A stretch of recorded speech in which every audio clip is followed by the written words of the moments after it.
Okay, ladies and gentlemen, both here in the chamber and those people joining us online virtually, welcome to the November Council meeting. My name is Mark Dixon, the Chief Executive of Wodonga City Council, and included on the agenda for today's meeting is the election of the Mayor. The Local Government Act 2020 states the election of the Mayor must be chaired by the CEO and the election must be conducted in accordance with our governance rules. The election process will be undertaken at item 8.1 on today's agenda. Item 2, statement of acknowledgement. We acknowledge the traditional owners of this land on which we are meeting, and we pay our respects to their elders past, present and emerging, and to those from other communities who are here with us today, for they hold the memories, the traditions and the culture of all Aboriginal and Torres Strait Islander people. Item 3, apologies and requests for leave of absence. Are there any apologies or requests for leave of absence? There are none. Item 4, declaration under acts, regulations, codes or local laws. There are none. Item 5, conflict of interest declarations. Are there any conflict of interests to be disclosed this evening? Councillor Simpfendorfer.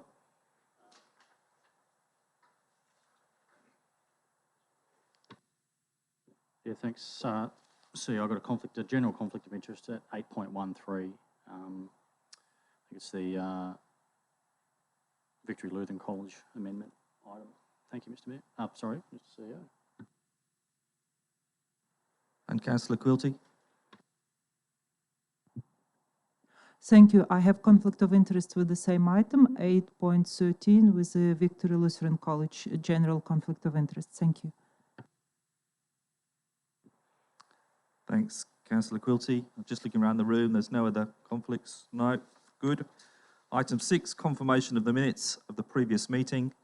Councillors, item 6 is the confirmation of the minutes of the previous meeting. Firstly, do I have a mover that the minutes of the 18th of October be confirmed? Thank you, Councillor Watson. And a seconder, Councillor Burnett. Does anyone wish to speak against that motion? No? So that motion is carried unanimously. Thank you. Item number 7, delegates' reports, and there are no delegates' reports this evening. So item number 8.1, the election of the Mayor. The report on the process of the election of the Mayor is on page 8 to 12 of the agenda that you have available online or in front of you. The mayoral term, the first order of business, is for us to determine if the mayoral term will be for 1 or for 2 years.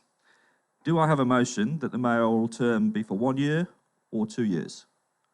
Yes, please.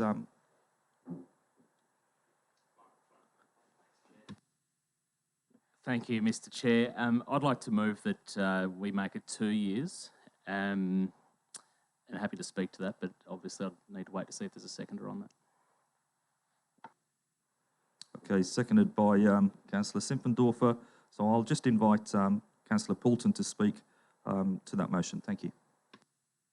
Thank you, Mr. Chair, and thank you, councillors also. I guess off the back of my 12 months of experience, I thought it was pretty pivotal that we take seriously where we're up to in our stage as councillors at the moment.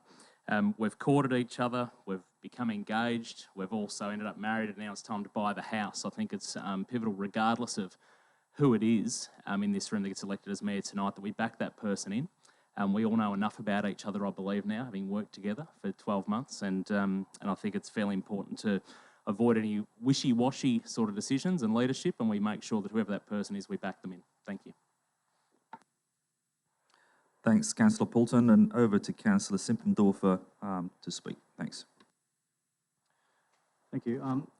Certainly in agreement, obviously supporting the motion for 2 years. I think the consistency that's required with some very big decisions coming up for our city and our community over the next 24 months. So I think it's imperative that we have that strength of leadership for a 2-year period and showing unity as a councillor group and backing that person in. Thank you. Thanks, Councillor Simpfendorfer. I now just look around the room. Would any other councillors like to speak? Yes, Councillor Quilty.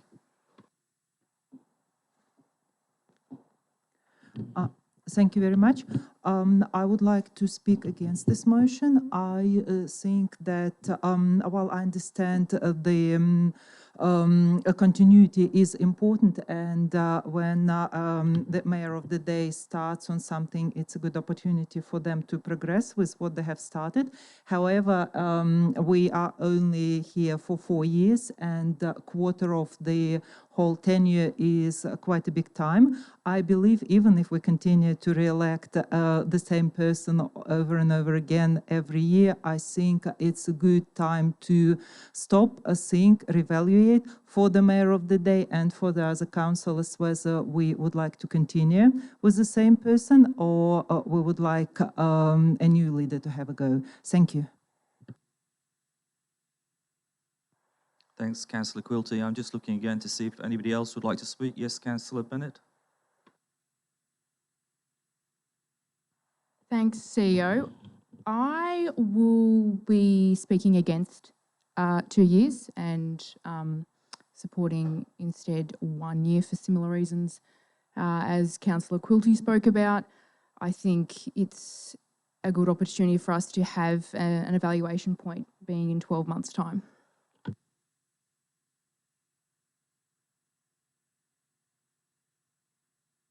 Sorry, Councillor Milton, would you like to say a few words? Thank you, Mr. Mayor.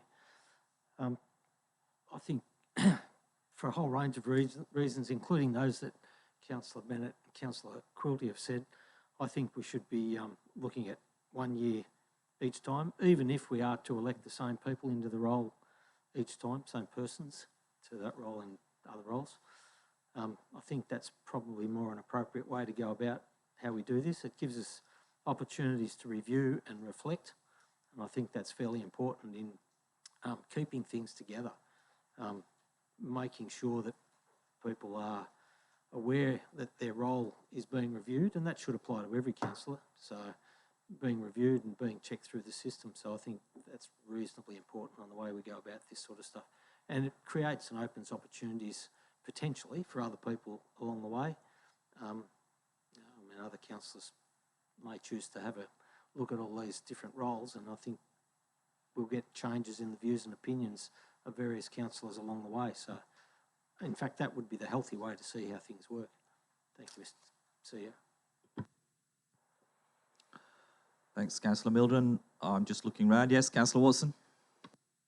Mr. CEO, I wasn't going to speak, but since a few people have had a few comments, I believe we work very well with our New South Wales counterparts, and at this stage they're about to have New South Wales elections and a new mayor will be officiated there.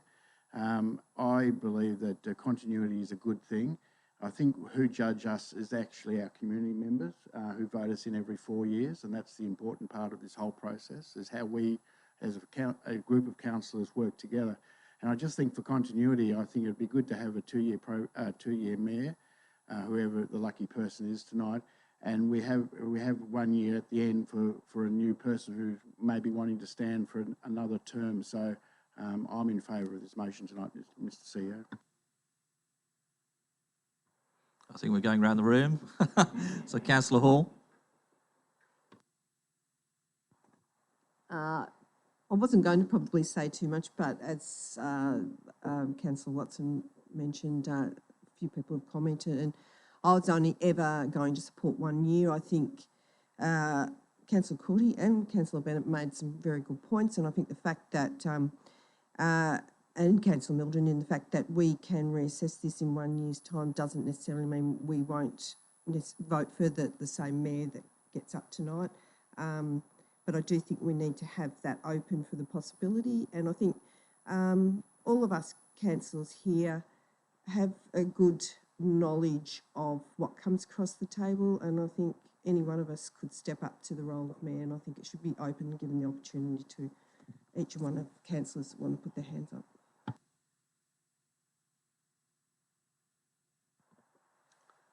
Okay, I think that's everybody. I'll just give Councillor Poulton the right of reply.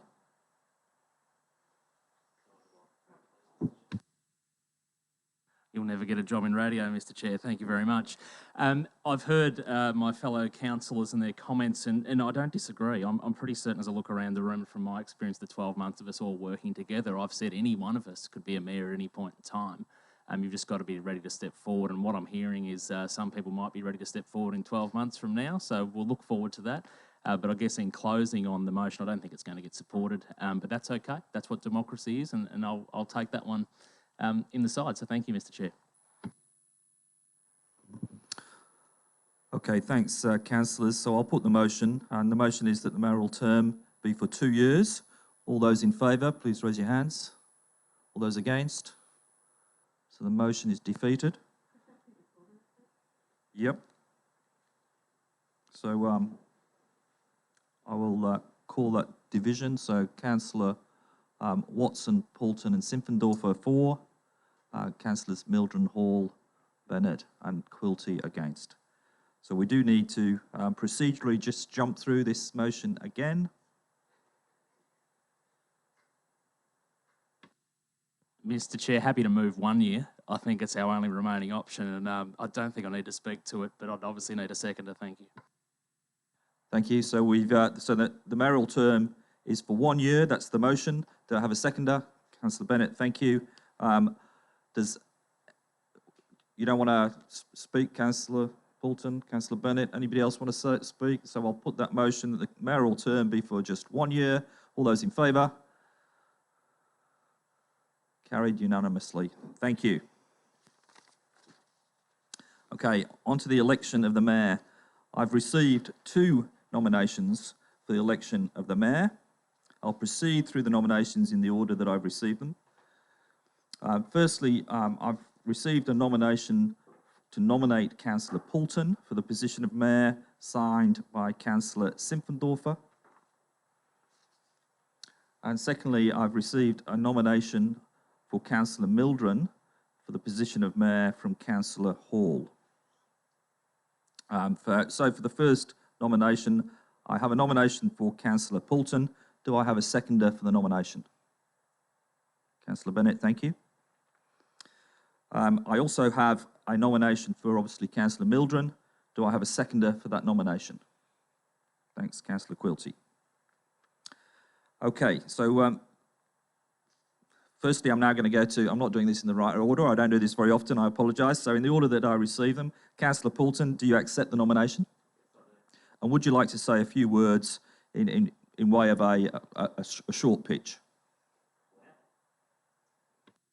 Mr. Chair, I'll just check with Councillor Mildren if he intends to do the same, and he's happy to do so.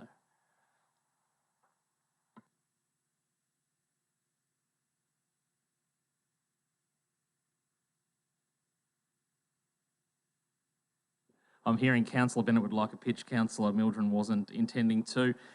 Look, councillors, I sort of touched on this a moment ago. We've been together 12 months. That's 1/4 of our term together. I think you've probably, I guess I'm a known quantity. You've seen and heard enough of me to understand how I think, how I operate, and probably the passion and the probably patience that I display at times as well. There's probably no doubt that I'm a little too honest at times, and maybe, I'm sure not just councillors, but some of my executive team sitting in the room will have experienced my immediate thoughts and emotions on some things, so that's good. But I think, you know, you're talking about a pitch. As I said earlier, regardless, I'm a team person, so I'd back in whoever it is that's successful tonight and support them, and obviously give them any information that I've gathered over the last 12 months, because we are in the middle of quite a few things, which, again, that's sort of why I moved for the 2 years. But no, look, what you see is what you get. You know me, you work with me, you know where to find me. It's pretty straightforward. Thank you. Thanks, Councillor Poulton. And Councillor Mildren, would you also like to say a few words? Thank you, Mr. CEO. I think basically I would like to say Kev's done a really good job in the last 12 months, and I think that's beyond reproach. There's been aspects where he has openly admitted himself that he's had his training wheels on and been learning as we go. And I think to that extent, I can say that I won't be at a loss if the numbers stick to the way the numbers have stuck pretty much for the last 5 years. And I'm well conversant with the fact that politics is all about numbers and basically if you're in a minority, you don't win. I know I don't expect to win the election tonight. However, it's been put to me by a number of people that we have a diverse range of people in our community. We have a situation where other councillors haven't put themselves up to test the water and to present an alternative. And in that context, even though I know that the numbers are unlikely to support me, I'll put myself in the breach to be the magnet, if you like, for those votes who don't wish to support the other party. I accept that there's members of the community who see that this is the way we should do things more frequently, more out in the open and give alternatives. So as much as I expect the numbers not to fall my way tonight, I still will put myself in the position to be the magnet to those votes who don't wish to support the other opportunity. Thank you, Mr. CEO. Thanks, Councillor Poulton and Councillor Mildren. And just for clarity, I just want to say that I did receive a nomination for Councillor Mildren in this role from both Councillor Quilty and Councillor Hall. Okay, we'll now conduct the election by a show of hands, and it's customary for a vote is taken for each candidate. So could I ask you to raise your hand in support of Councillor Poulton as Mayor first, please? Thank you. And now for Councillor Mildren. So I would declare that the winning vote goes to Councillor Poulton. I'd like to congratulate Councillor Poulton and certainly thank Councillor Mildren also for standing. I'll be very happy now to hand my chair over to Councillor Poulton as our Mayor to assume the chair's role for the rest of the meeting. Thank you very much.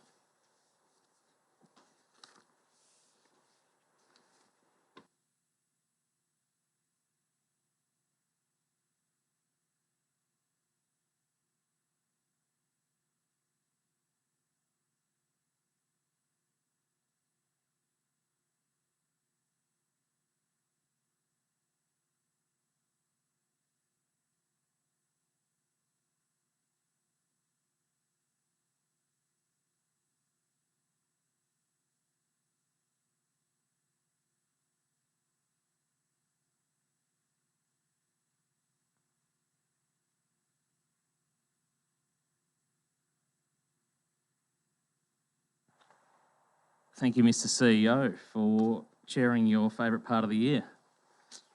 Sorry if I had to correct you on a couple of things. Before we get into item 8.2, which is the work around the Deputy Mayor Councils, I was hoping with your approval and just a quick nod that I could just say a couple of words, if that's all right. You're only as good as the people you surround yourself with in life. And I guess what I'd like to say after having served as a mayor for 12 months, and I understand the nervousness that some of my colleagues had sort of making that decision 12 months ago. It's been an extremely difficult time for everyone in the community. You could imagine what a mayor's phone and email address is like during this 12 months, but at any point in time when I had to sort of debrief on some of that with you, you all stood by me and were here to support in whatever way you could. I'd like to also acknowledge the executive team and the officers within this city because it's a tough game to work in. Let's be honest. You've got 7 different representatives from the community, often with 7 different viewpoints and 7 different walks of life that have to all come up with a really good outcome for a city that is growing quite rapidly. So we've surrounded ourselves in this room with some really good people. I just want to also acknowledge colleagues of mine in other organisations outside of this one, but more importantly, my wife and my children, who do quite a bit of lifting without me in the room, which makes this job a little bit easier to achieve. So, and having said that, I'll just share a moment of personal pride. My eldest child became a school counsellor today. So if she's learnt anything from Dad, thanks, Olga, that could potentially be what she's learnt. So that's enough from me. Just remember, you're only as good as the people you surround yourself with at any point in life. So, talking about that, Deputy Mayor. Let's see, I know last year I got off this one when I had to step in and chair my first meeting fairly lightly because we decided not to go with one. So The process of the election, pages 13 to 17 of the agenda. We've got 2 nominations, the order they were received in for Deputy Mayor. I wish from Councillor Hall, Councillor Quilty was nominated for the position of Deputy Mayor. Do you accept that nomination, Councillor Quilty?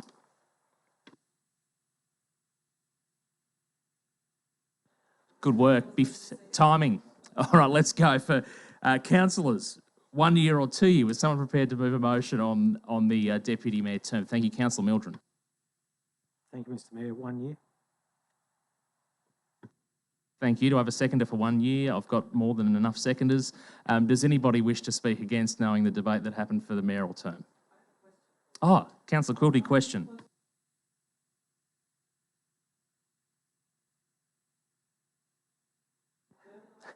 I think it's a very valid pick-up there, Councillor Quilty, but I think since Councillor Mildren's moved for 1 year, we might go down that path of we're happy to accept one for 1 year in this group. That's the debate and the motion we'll put in front of ourselves now. So I had a seconder. Did you wish to speak too, Councillor Mildren, or is it pretty self-explanatory? Mr Mayor, in the event of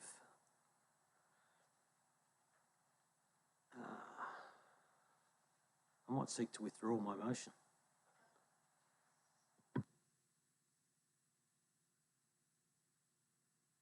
All right. Do we want one, folks? Let's put a motion forward as to whether we think we want a deputy mayor. Councillor Mildren, you'd like a deputy mayor? No, Mr Mayor, I suggest we do not need a deputy mayor. I'm prepared to speak to that. Do we have a seconder to not have one? Thank you, Councillor Hall, even though you nominated one. To not have one? Okay. So to not have one. All right. Councillor Mildren. Thank you, Mr Mayor. When there's only a very small number of councillors, as in 7 councillors, and the number of occasions when a deputy mayor might be called upon to undertake functions is relatively low from experience, I don't think we need one, and I think it's more beneficial to the other councillors around the table to share that capability.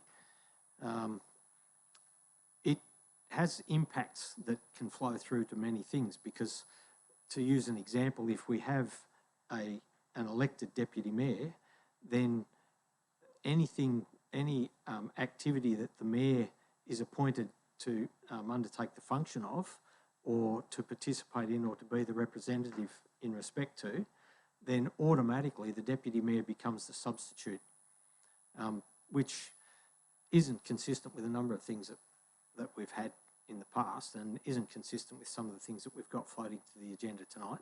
We would have to address those things if we end up with a deputy mayor. So I think we are better served, and particularly in respect to the way you've referred to having the group and the people around the mayoral role. I think a more supportive council where everybody's carrying some of the load is a better way to go about it. Thank you, Mr Mayor. Councillor Hall?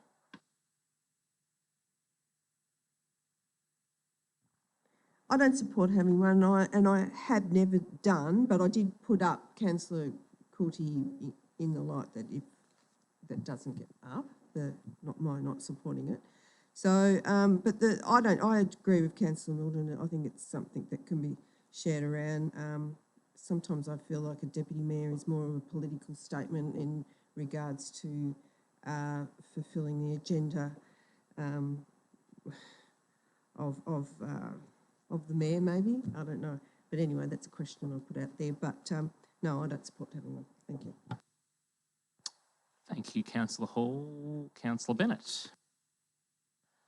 I very much support there being a deputy mayor.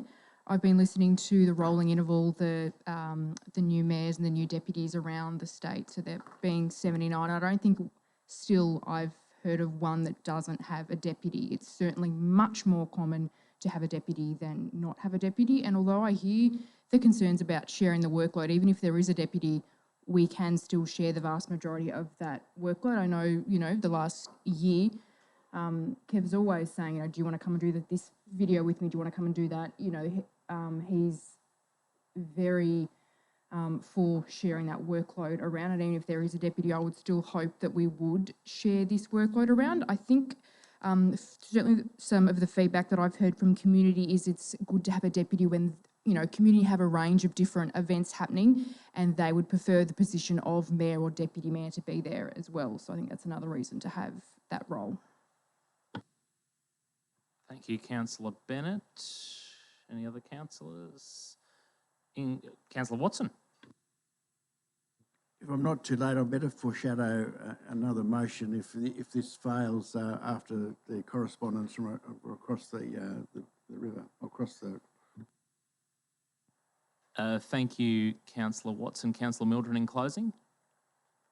Nothing further? No?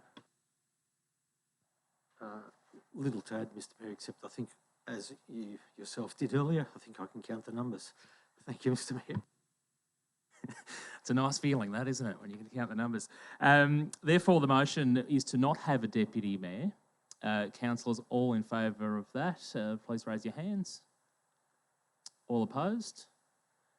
Okay, so motion defeated. Therefore, we need another motion. I'm guessing that we're going with a deputy mayor. Do I have a mover to have a deputy mayor? Thank you, Councillor Bennett. Councillor Watson seconding to have a deputy mayor. Yes. Councillor Bennett, nothing to say. Councillor Watson. I will say a couple of words. I agree with my colleagues both for and against this. Over the years that I've been in local government, and I don't want to count how many years I have, there have been times when a deputy mayor has been very useful. Also, one for training and giving a councillor some extra guidance and support and helping the mayor of the day and helping the other councillors. And in one of my earlier times, it was only when there was only 5 of us. So I agree in Councillor Bennett's comments that across the state there are quite a number of deputies, and I think it's a good opportunity to allow people to support the mayor and support the community. Thanks, Mr Mayor. Thank you, Councillor Watson. Does anyone wish to speak against? I'll carry that one unanimously. So, folks, we've got a deputy mayor. I now can confirm I do have 2 nominations. One from, as I tried to get to earlier, one from Councillor Quilty. Do you accept the nomination? Sorry. Jeez, we make this hard on ourselves, don't we? A term. All right, so we're having a deputy mayor. Before we get to see if Councillor Quilty wants to accept a nomination. 1 year or 2. Councillor Meldrum moving for 1. Do I have a seconder? Councillor Bennett. Does anybody wish to speak against? All right, we're deputy mayor for 1 year. Thank you, councillors. That's carried unanimously. I have 2 nominations. One of those, Councillor Quilty. Councillor Quilty, do you accept the nomination? Thank you, Mr. Mayor. Yes, I accept the nomination. Thank you. Do we have a seconder for Councillor Quilty? Thank you, Councillor Mildren. My second nomination is, sorry, just getting myself through all this, Councillor Simpfendorfer. Do you accept the nomination for Deputy Mayor, Councillor Simpfendorfer? Yes, I do. Thank you, Mr Mayor. Do we have a seconder for Councillor Simpfendorfer as Deputy Mayor? It was nominated, by Councillor Bennett. Councillor Watson. All right, so we've got all those in place. I'll now get a show of hands in support for... Oh, sorry, Councillor Bennett, you'd like a pitch for Deputy Mayor as well? Councillors Quilty and... what's your name again? Simpfendorfer? Sorry, it's a long one. Councillor Quilty, if you're happy to, fire away.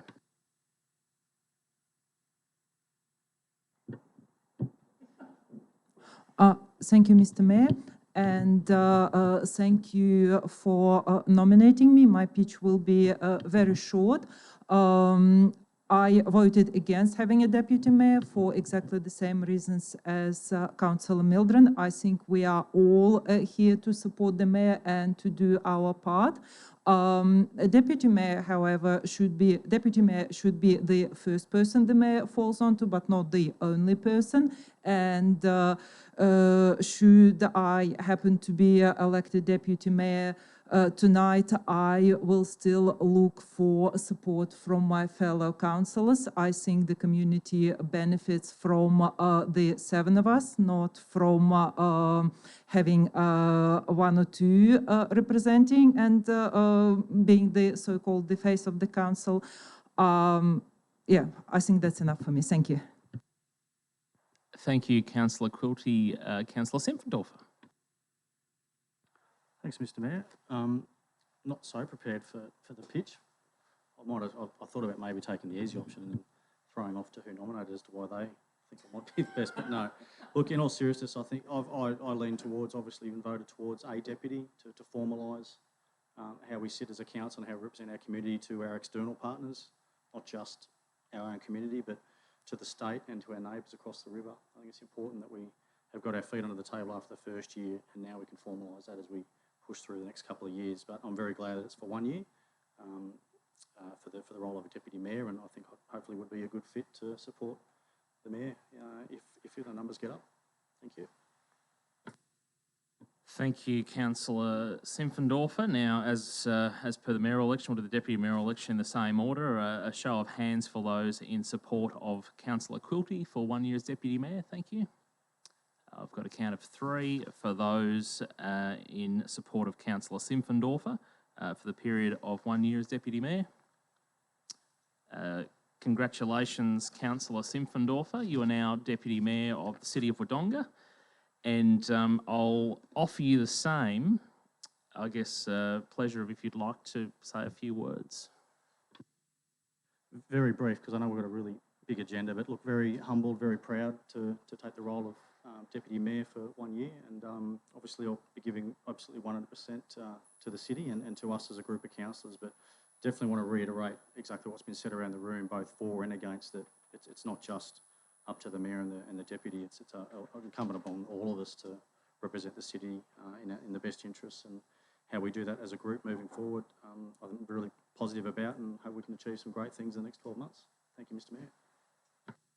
Thank you, Councillor Simpfendorfer. On to item 8.3, folks, and I'm going to just turn to Councillor Mildren because I think he had a pretty good pick up on this sort of thing.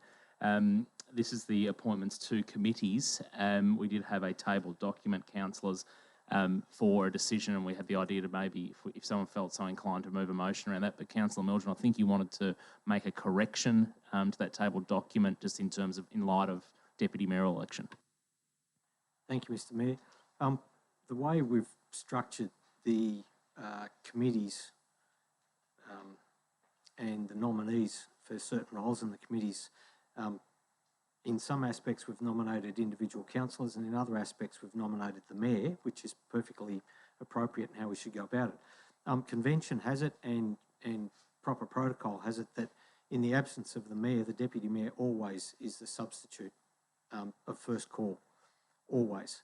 And then if the Deputy Mayor can't attend, then the Mayor can arrange for another councillor. But in terms of the formal approach, we should be stating that the Deputy Mayor be the substitute to attend in those situations where the Mayor is the nominee. The one that comes to mind to me is the MAV nomination. There may be others, but I haven't, yeah. So I guess I'll move that the recommendation that's been circulated be done, but with the change to replace the Deputy Mayor with the MAV representative. Sorry. Thanks, Councillor Mildren. Essentially, that just sees you as the standby or the backup for the Mayor, listed as the name to become now the Deputy Mayor. Councillors, just so you know what that motion is. Do we have a seconder for that? Thank you, Councillor Simpfendorfer. Does anyone wish to speak against? We'll carry that one unanimously as outlined. Thank you. On to item 8.4, the council meeting dates for 2022. Do I have a move as per the recommendation? Councillor Bennett. Anyone seconder? Thanks, Councillor Watson. Anyone wish to speak against? Carry the meeting dates unanimously. Item 8.5 is the councillor briefing policy. There's a recommendation on page 26 of the agenda. Would somebody like to, Councillor Mildren, move a motion? Thank you. Thank you, Mr Mayor. I've got a motion different to the recommendation. I'd like to move that the councillor briefing meetings policy be accepted for the purposes of 21 days public exhibition, but with the following changes incorporated into the document. Number one, that briefing meetings be open to the public attendance except for consideration of matters determined as confidential under the Local Government Act 2020. Two, that the Mayor be chair for all components of briefing meetings, or the Deputy Mayor in the Mayor's absence, or a councillor elected by the councillors present in the absence of the Mayor and Deputy Mayor. Point number three, that the councillor requests for items to be listed on a briefing meeting agenda must be included on the agenda at the earliest time, given consideration of the time required for preparation of officer reports as necessary, and that otherwise the CEO determines the agenda content in consultation with the Mayor and councillors. Thank you, Councillor Mildren, and I note that you did circulate that to councillors late this afternoon. I just have a question with you, just because I think I can see where you're going with this, but I just want to get some governance advice or thoughts on this. I think your point, you know, you're in 21 days, yep, no worries. I think we've sort of discussed that at a briefing. That's fine. Point two, I see where you're going there. That's the change to the current clause with your point two. Is that, yep. Point three, is that a change or an addition to the existing policy? Mr Mayor, the point three is an addition to the policy. It's a more direct methodology for councillors to get matters on the briefing agenda. Otherwise, there's no actual way in our system for councillors to call for things to be placed with any security that it will happen. The discretion sits with others, but my view under this proposal is that each individual councillor has the ability to request an item be placed on the briefing business paper. Thanks, Councillor Mildren. That just leaves me with point one. The briefing meetings may be open to the public attendance except for consideration of matters determined as confidential under the Local Government Act 2020. So the way the current policy is written, and please pull me up if I'm wrong, somebody, the way the current policy is written is not supportive of that. So just what I'm seeing there in that motion at the moment, just wondering whether I accept it, but whether or not that makes that policy that's sitting there you want to put out to public obsolete if we're going to start opening the meetings to public. So can I just check, is that... Thank you, CEO. Look, firstly, I certainly appreciate the intent of that suggested change, but I think the councillor briefing policy as it's been written hasn't taken into account at all the consequences of that should the change come in. So I think if you want to make that change, you need to not support this briefing policy at all, and you need to give us some time to go away and rewrite the policy to reflect that change. And in doing so, and in providing a balanced position, council officers would give you the full pros and cons of doing that, so you could make an informed decision on the way to do it. Another alternative perhaps might be to put it out as it is for 21 days and allow the community to make those suggestions. And if those suggestions came in, then obviously, again, they would be incorporated into a report that would come back to council. But I think the current policy either has to be accepted along the lines that it's written, or we need to go back to the drawing board and include an alternative view in accordance with Councillor Mildren's suggestion. Thank you. Councillor Mildren? Thank you, Mr Mayor. Response in some ways to what's just been said.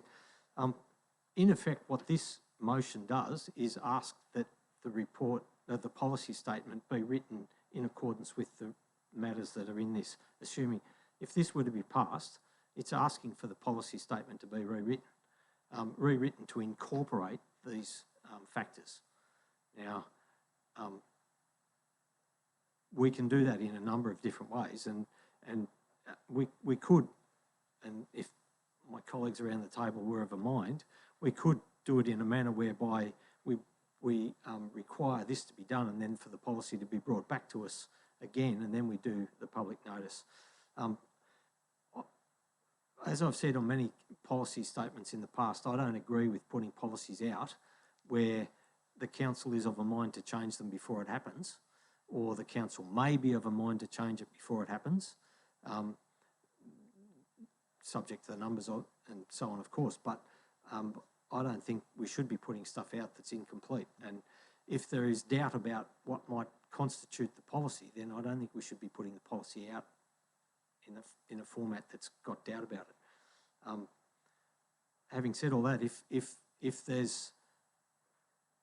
councillors are of a mind that we should adjust the policy in accordance with this or any variation on this, then I'd suggest we come to that conclusion here and now, and send the policy back to the staff to, change in accordance with what we determine here and now, and then bring it back to the council at a later date for adoption and submission to the public.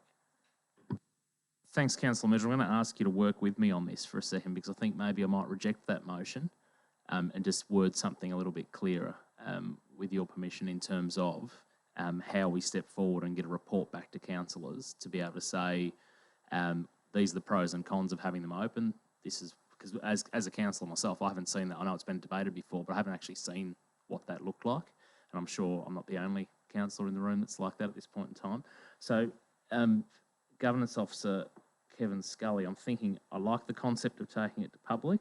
I can't see a problem with that, but I'm just worried about the contradictory language in that current motion. So, do we... Yeah, go, Councillor Bennett.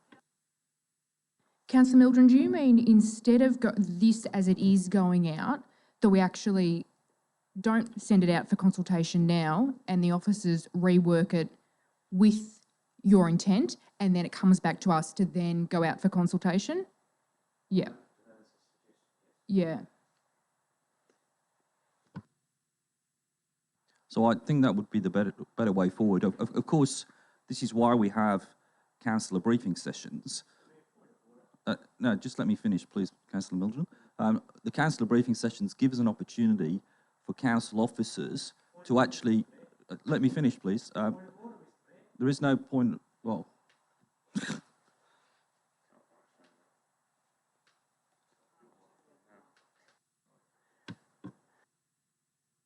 My fault this time. Councillor Mildren, you've called a point of order. I hope you know which part of the rules you're going to call it from. Sorry, it's in respect to CO entering debate, and this matter has been raised and was essentially not continued with. I raised this matter at a briefing meeting and it never went any further. So I don't accept that there is anything that should have been done previously. This is the only forum that I've been left with an opportunity to actually bring these matters before the council. Councillor Mildren, the point of order is not going to hold, but I will give you this as a starting point for some wording for a motion which you may like to move. The brief, because this was extended from the councillor briefing where you did raise, should we take this to public? And which at the time council was like, yeah, let's test the floor with that. So that the briefing policy be placed on public exhibition for 21 days and a report on the community feedback be submitted to a future council meeting. Now, that might be point one on the existing policy, for example. I'm happy to hear words around a second point to that, which may be, to the parameters of inclusive in that report will be the consideration for councillors to decide as part of that as to whether these meetings are open to public or not. That may be point two. We can wordsmith some words on that. Councillor Bennett? Sorry, again, because if we're going down that option of opening up to the public, this document in front for briefings, this document in front of us doesn't reflect that. So sending that out when we really have an intent to explore briefings open to the public, so I don't think we send this one out. So this doesn't go out for consultation now. This goes back to the drawing board for officers to incorporate the briefings being made public. Got a motion there, Councillor Bennett?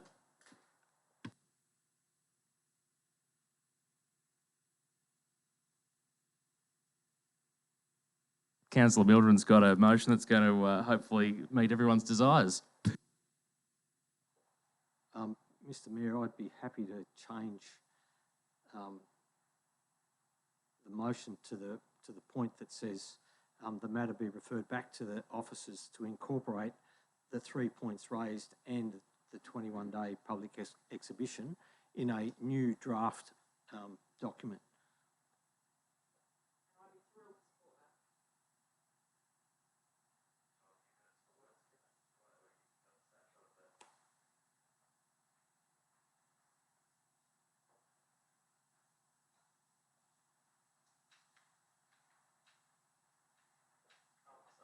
Sorry. You can't get any more raw than this. You can tell we don't rehearse.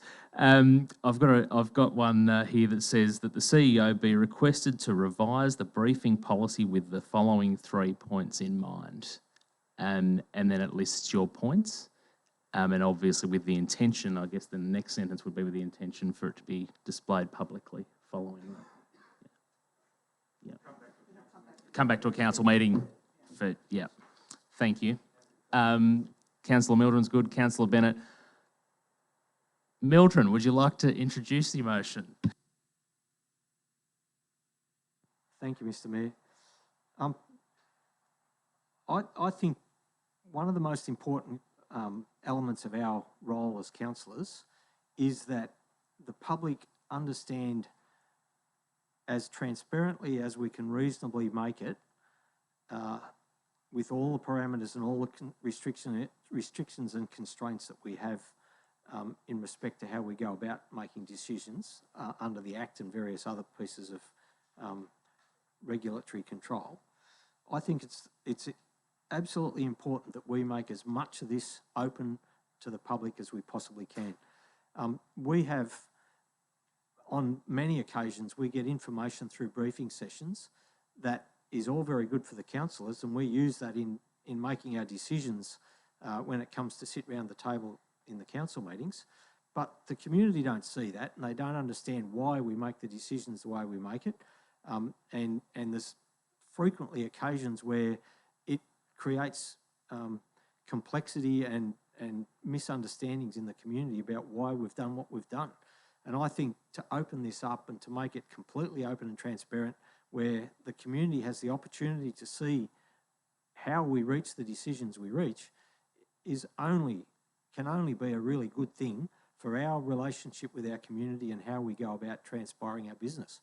So I think this type of thing is one of the most important components of why we're here. Thank you, Mr. Mayor. Thank you, Councillor Mildren. Councillor Bennett. Thanks. With that report, I would really like to look at a few different things. In terms of the briefings being open to the public, who else does this, and learning from them, from what's working for them. What other resources would we need for that? You know, do we have people in the gallery? Are they Zooming in? Do we need a COVID-safe officer for every single briefing then? How the staff feel about this, not only the exec, but there will be, junior staff attending these briefings. So how do they feel about, a possible change, and also getting some advice, say, from Maddox as well, to be included, so we can get a really good informed view of what that could look like. Thanks, Councillor Bennett. Councillors, Councillor Watson. Mr. Mayor, my usual one, I'll foreshadow the original motion if this is not successful, and also adding to it that when we had the local government inspectorate speak to us and address us, is that the way we conduct our business within our council and having our briefings is completely correct and is not below the law, it's within the law. And I believe that we as councillors need some time to be able to think on our feet without the community. I sit in High Street every day for a coffee for community to talk to me and discuss things with me, the way the city is being operated. And I'd like to think that what we have in place at the moment is still a very sound system. Thank you, Councillor Watson. Any other councillors? Councillor Hall. I totally agree with Councillor Mildren. it just opens it up for the public to, if they choose, to see what comes across the table. Look, I said it's a good way of being more transparent and open with the public. It gives them an opportunity to see what comes across our table, be more readily informed on decisions and report that we make decisions on. There seems to be quite often a lot of misinformation that goes around, and I think if they're keen, they will come in and they'll listen to what we get and why we make a decision a certain way.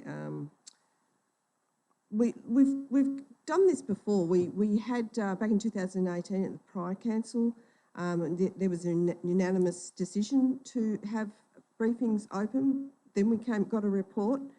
I felt that the report scared the councillors off a bit with all the legal jargon and consequences, which was very much the same as when we went to make a decision on live streaming our council meetings. But we took the risk on that, and we were probably one of the first few councils that live streamed. And we did take a risk for ourselves. We thought, it was a new concept, and everyone does it now, and it's worked really well. So I see this as an opportunity to be open and transparent, and even possibly we may even live stream our briefings in the future for people that want to be informed and want to hear what we have to say and want to see what comes across the table. So, yeah, I'm very supportive of it. Thank you. Thanks, Councillor Hall. Councillor Quilty?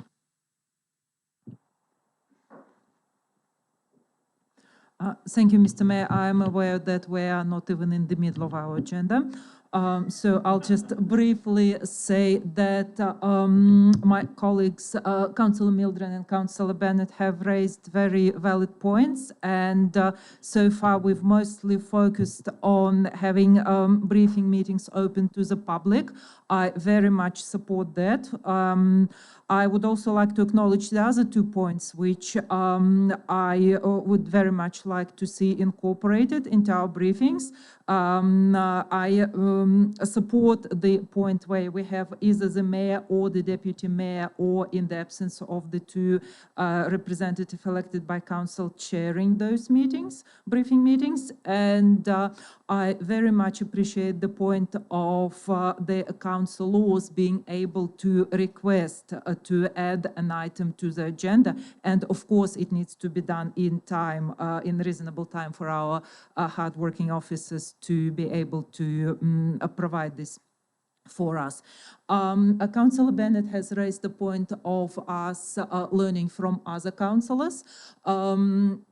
I not only support that point, I think we should take a broader view at it, not just what other councillors have briefings open to the public and how. I know that other councillors may be working on a different premises, having committees, or committees of all councillors other than the briefing meetings, and their structure and the way they do things may not suit our current way, but that's a good opportunity for us not just to look how to do briefings differently, but maybe to look at how we do everything differently.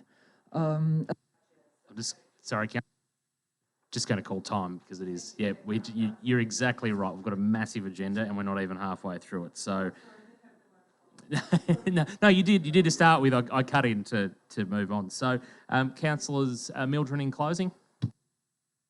Thank you, Mr. Mayor. I'll be very quick. Sorry. There's no suggestion whatsoever in this motion that what we're currently doing breaks any laws. I don't think we're breaking laws. I'm just saying there are different ways we can do these things, and I think this is a variation on the way that we can do things that will massively improve the way we relate to our community and the way things work. This motion doesn't say that we need to stream the briefings. We can make a decision about that at some time in the future if we so choose. At this point, I'm not suggesting that's the case. So there's just so many different things that we could speak about with the way these can improve and streamline what we do and generate a far better relationship with our community. So that's the reason why I put this motion and support it. Thank you, Mr. Mayor. Thank you, Councillor Mildren. I'll therefore put the motion. All those in favour? All those opposed? Carried 6-1. Thank you very much. I'd like to point out that it was the chair of the meeting before me that made us get to this point in the agenda. On to item 8.7, 11B McFarland Road The Willows. Sorry, hang on. I've jumped ahead of myself. Oh, geez. If we had all that to say about the briefing policy, wait for this policy. 8.6, the complaint handling policy, page 29 of the agenda. We're looking for someone to move a motion. Thank you, Councillor Mildren. As per the recommendation, thank you. Have I got a seconder? Thanks, Councillor Simpfendorfer. Councillor Mildren? No. Councillor Simpfendorfer, does anyone wish to speak against? I'll carry that one unanimously. Now we can get on to our 8.7, 11B McFarland Road The Willows. Public consultation. The officer reports there after the public exhibition process, councillors. Page 32, there's a recommendation. Councillor Bennett, as per recommendation. Seconder, Councillor Watson. Councillor Bennett. As quickly as I can. So this is to inform council about the consultation process and to proceed with the sale if this gets up. So there was one formal submission for email submissions and over 100 comments, and there were some really interesting comments, and I wanted to, the report goes into addressing some of those comments, which I think are worth having on the live stream. So confusion around the type of organisation Westmont is, and I think some people were confused that it was a for-profit organisation, but no, Westmont is a not-for-profit organisation, and the actual building itself was built with state government and council funding and has a use on it that it has to remain a integrated older person site. So if there becomes a time where, say, if Westmont do get this, if they can't operate it as that, it will come back to council so that its use does continue. There was also feedback that the current market value hadn't been disclosed, but yes, it has been disclosed in at two council meetings, and that is $935,000, and that has been publicly presented. And also around that in 2013, when the decision did come up around council not tendering to operate aged care, so the feedback was that the tender that was approved in 2013 wasn't public. So that actually, which is an interesting point. So that wasn't actually council's role to make those tenders public because we weren't out to tender. We were actually just saying, do we want to be a contractor? Do we want to be the tenderer? So it's not on us to put out Westmont's tender because that's with the department. That's not actually our responsibility. So we were actually a contractor. So some interesting points came up there, and I think there was, with those 100 comments on Facebook, maybe some of those people didn't read the full report. So just some interesting points. Actually, and also, so with the one formal submission and 4 email submissions, so what's the difference between an email submission and a formal submission? Like, why aren't they all just formal? Deputy CEO, Deb Mudra, thank you. Through you, Mr. Mayor. It means that they've been received on a formal submission form as opposed to just email their comments in. Councillor Watson? I think Councillor Bennett summarised it very well. Thanks, Mr. Mayor. Councillors? Councillor Hall? I'm probably going to say a bit of much the same as what Councillor Bennett says. I can understand why some have found, I found this a little bit complicated at first, and I can see why some in the community might be against the recommendation in this report. With the council ownership of this property, we take on all the liability maintenance that goes with that ownership. To sell it to Westmont, this will move those responsibilities onto them, which makes sense because they're the managers and their agreement is more with government rather than council.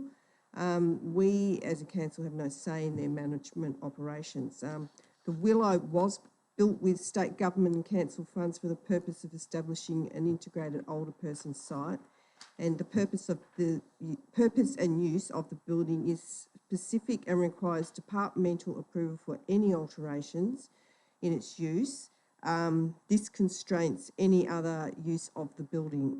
So it's not a building that you could just sell off and a property investor would come in and do what they feel with it. Westmont is a non-for-profit, like Councillor Bennett has mentioned, organisation, receives government funding to deliver services to this building, which provides significant benefits to aged care in Wodonga and surrounding communities. Should the building no longer be utilised for this purpose, or Westmont no longer is in the position to deliver these services, the building will be transferred back to council's ownership. I see this as a safeguard for the community and protects the intent of why the property was developed in the first place going forward. So with that said, I think the recommendations should be accepted and I support it, and I think there isn't any worry with the community for us to go forward with that. So, yeah, thank you. Thanks, Councillor Hall. In closing, Councillor Bennett. Just one quick point to add. The practice of selling for $1 plus GST isn't new. We have done that before. I know probably the most recent one would have been the Scout Hall in Barranduda, so that we do this kind of practice. Thanks, Councillor Bennett. Councillors are therefore put the motion. All those in favour? Carried unanimously. Item 8.8 is the Physical Activity Strategy Review for 2021 to 2026. Page 40 of the agenda, there's a Councillor Simpfendorfer as per the recommendation. Moving. Got a seconder? Thanks, Councillor Bennett. Councillor Simpfendorfer. Just as per the report, Mr Mayor, I think it's self-explanatory. Appreciate the word economy, Deputy Mayor. Councillor Bennett. Reserving right to speak. Councillors. Councillor Mildren. Thank you, Mr Mayor. What I've got to say is probably not specifically connected into the physical activity strategy per se, but I think there's an opportunity here for council to step into the helicopter again and have a look at a whole range of different interconnected policies that relate to sport, community activity and physical activity in that general area. And I think we can probably cut quite a bit of red tape out of the way we go about things by looking at those and consolidating and drawing the salient points into a single document. I think it should remove potential inconsistencies and potential overlaps that add to the red tape and add to the amount of bureaucracy that we put our community through in relation to things. And it'll just make it easier for councillors and the community to understand what the policies it'll be. The policies that relate to sport and physical activities and like matters will be in one document. I think we can achieve a lot by doing it. I don't say that we should be doing it immediately. I think we should be doing it as a process over the next 12 months or so. And I think there's an opportunity that we probably should grasp at this point. And it's come to my attention because of the various different policies that have interacted and contributed and fed to and cross-pollinated, if you like, the way this document's been put together. Thank you, Mr Mayor. Thank you, Councillor Mildren. Councillor Bennett, reserved your right. Okay, Councillor Quilty will speak. Thank you. Perhaps just briefly, I believe I already mentioned that, and I would like to, not in today's meeting, but previously, I would like to reiterate that having a physical activity strategy separates it into a domain where we don't look at organized sports, but we look at just things people do casually, activities like walking, cycling, I don't know, swimming in the river, and aim of having this policy, as I see it, is to make the population, to assist our population in becoming more active. The policy contains a lot of curious facts about community participation in such casual activities. It was an interesting read. However, firstly, despite me supporting the sentiment that, yes, it's a good idea for us to try and encourage the community to move around more, I don't see how we can achieve, how we can get the bang for our buck, and how we can achieve by devoting all these resources to having and serving this policy, into how much more activity can we realistically have in the community. How are we going to solve the problem of the people who don't have time to go for a walk or something? And I acknowledge and support the point Councillor Mildren has made, that incorporating policies with concern to physical activity and participation in sports, casually or organized sports, would create clarity and cut the red tape. Thank you. Thank you, Councillor Quilty. Councillor Bennett, reserved. Thank you. Thank you. I'm very supportive of also looking at how we can integrate these strategies. There's a few that intersect. Public open space would be another one as well. So this is looking at the informal, the things that aren't organised, versus, say, the sport and rec plan looked at the more formal and the organised sports. So, like, as a nation, as a state, as a city, we are known to be all about our sport, but that doesn't quite equate to high physical activity levels, hence why these are two different strategies at the moment. The document says that 6 in 10 adults don't meet the physical activity guidelines, and 8 in 10 children don't meet the physical activity guidelines, which actually makes us one of the worst countries in the world for this. But on a local level, we have actually seen some change.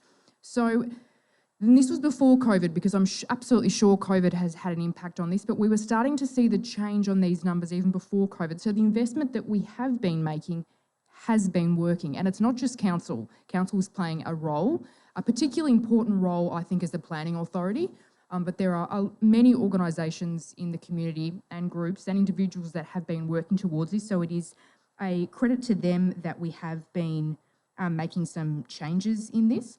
Also, the document does talk about some return on investment. So research from Sport and Rec Victoria says that construction and operation of facilities, spaces and activities result in an annual average value of 7.04 billion to Victorians. So we don't have a local return on investment, but the state return on investment is very high.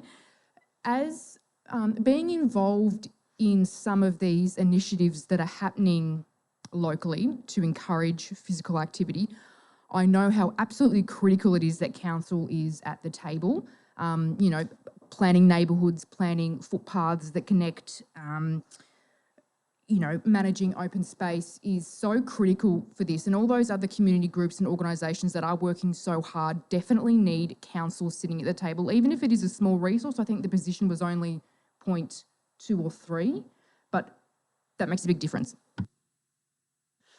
Thank you for getting the hand signal, Councillor Bennett. Councillor Simpfendorfer, in closing, keeping with the word economy theme. Yep, thank you. You can take the credits off other councillors. Therefore, we'll put the motion. Councillors, all those in favour, carried unanimously. And having seen, I just wanted to reinforce Councillor Mildren's sentiment around making sure that we cut red tape, and as we see these things come back across as we minimalise our policy and planning documents and make sure we try to make them palatable and in one location rather than multiple pieces of paper. The executive team have confirmed of late that is part of their motivation as they move into the next series of planning beyond the ones that we're seeing beyond us, in front of us, at the moment. Item 8.9, the Innovate Reconciliation Action Plan for 2021 to 2023. Recommendation on page 45 of your agenda. Somebody like to move the motion? Ovade agree. As per recommendation, Councillor Bennett, do I have a seconder? Councillor Simpfendorfer. Thank you, Councillor Bennett. Thank you. So this is primarily about building our organisation's capacity to work with our traditional custodians, and the plan looks at what we can do as an organisation to better advocate for better health, wellbeing, social, financial and cultural outcomes for this community. This particular plan follows a framework from Reconciliation Australia, who also endorsed this plan. And the public consultation happened actually during the creating of this document. So there were two tiers of that. There was more broader consultation. The strategy was changed and then went back to a group to then get some more feedback. It was interesting. So on page 47, it talks about the related council decisions, and I didn't realise that it was only actually 2011 that we began using the statement of acknowledgement. You know, that just seems so, that of course every single thing would have that, and it, you know, 2011 wasn't actually that long ago. And then 2013 was permanently flying the Aboriginal flag outside the council offices. So, you know, we are making a bit of traction in this area. Particularly, actually, council has done a very good job with early years and our MCH facilities with this particular community, but there is still so much work to go. So it is good to have something to help guide that the relevant communities have been involved in creating. Thanks, Councillor Bennett. Councillor Simpfendorfer. Sticking with the less is more theme, Mr Mayor, I'm glad to see this action plan's only 21 to 23, so it gives ample opportunity to test and review and I guess assess how that's going. So I was glad it wasn't one of those longer action plans that can get lost sometimes, but pleasing to see this and congratulate everyone on the hard work thus far. Look forward to it being implemented if it gets up. Thank you. Thank you, Councillor Simpfendorfer. Councillor Mildren. Thank you, Councillor Mildren. A question first, Mr Mayor. Why are we using the word innovate in front of the Reconciliation Action Plan? A lovely question, and Director Hogg, Director of Community Development, looked like she's ready to take the face mask off and jump in the meeting for the night.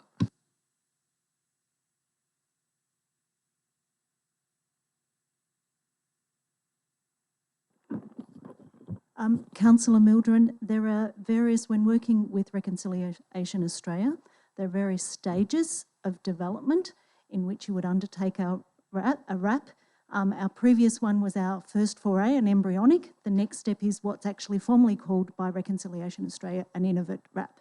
So that's the terminology and that's the framework that we've been working with them through. Thank you, Mr Mayor. A little bit bureaucratic, but I think I understand. There's a lot of things I like about this.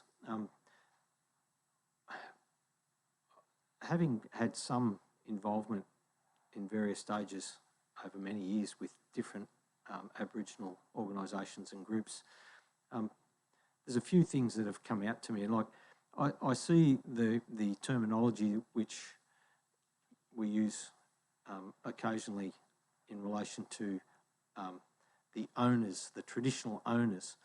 When I've spoken with many of the traditional Aboriginal elders across various places in Australia, it's a strong sense that comes to me that they aren't the owners, they are part of the land, and they may be custodians during the time of their lives, but they don't own the land in the way we, as from the European background, actually see that we own land.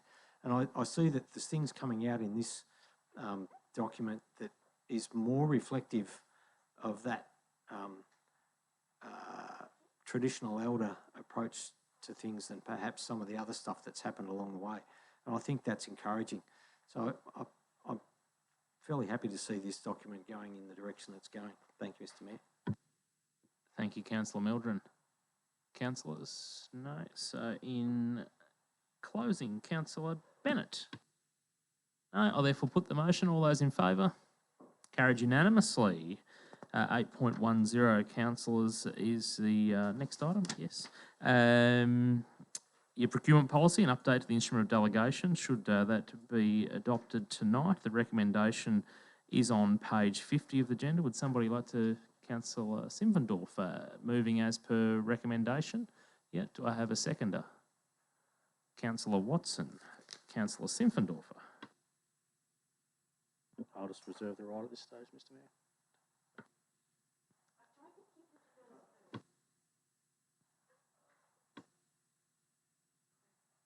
get to close. I've got nothing as per the report, quite in depth.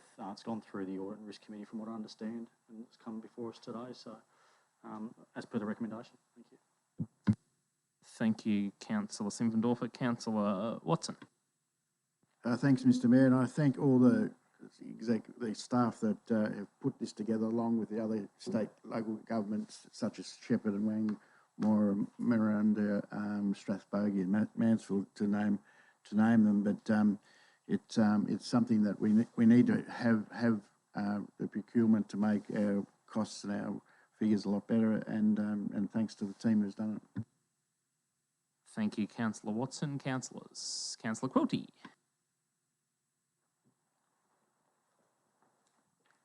Thank you, Mr. Mayor. First of all, I would like to acknowledge all the hard work that has been put by the preparers of this report, the officers and the audit committee. This policy has been through several steps. It's been obviously worked on by council officers, by the finance team. It's been thoroughly reviewed and approved of by the audit committee. And today is our final step in accepting or rejecting it. And I apologize if my language seems strong to anyone, but councillors, I don't think it's a step. I think should we vote for this policy, it will be a giant leap towards making the role of us councillors more ceremonial. I will explain myself. The recommendation suggests that we increase more than twofold the delegation to the Chief Executive Officer. Not only this is a loss to the transparency. The report suggests that we battle the loss of the transparency by disclosing all the decisions and approvals the CEO makes. However, councillors being told what decisions the CEO and staff have made, as opposed to councillors as elected representatives of the community making that decision, is a huge difference. And therefore, I won't be supporting this policy for one component, for increasing the delegations for the CEO. Secondly, another important point is the thresholds for public tenders, formal tenders and informal tenders. It is suggested that we increase the threshold for requesting a public tender from 200,000 to 300,000, and the report says that it will only be, this increase will only amount to 3% of the overall spend. Councillors, 3% of 37 million is a lot of money. While we have been informed that this will achieve cutting the red tape both internally and externally, I would like to know whether cutting this red tape internally will translate into savings for our ratepayers. I don't think it will.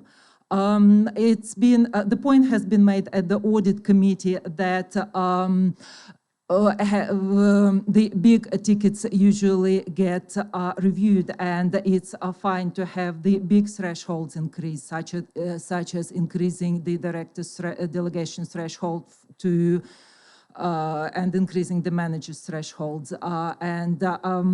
Somebody on the audit committee made the point that it is the small items that we should be watchful.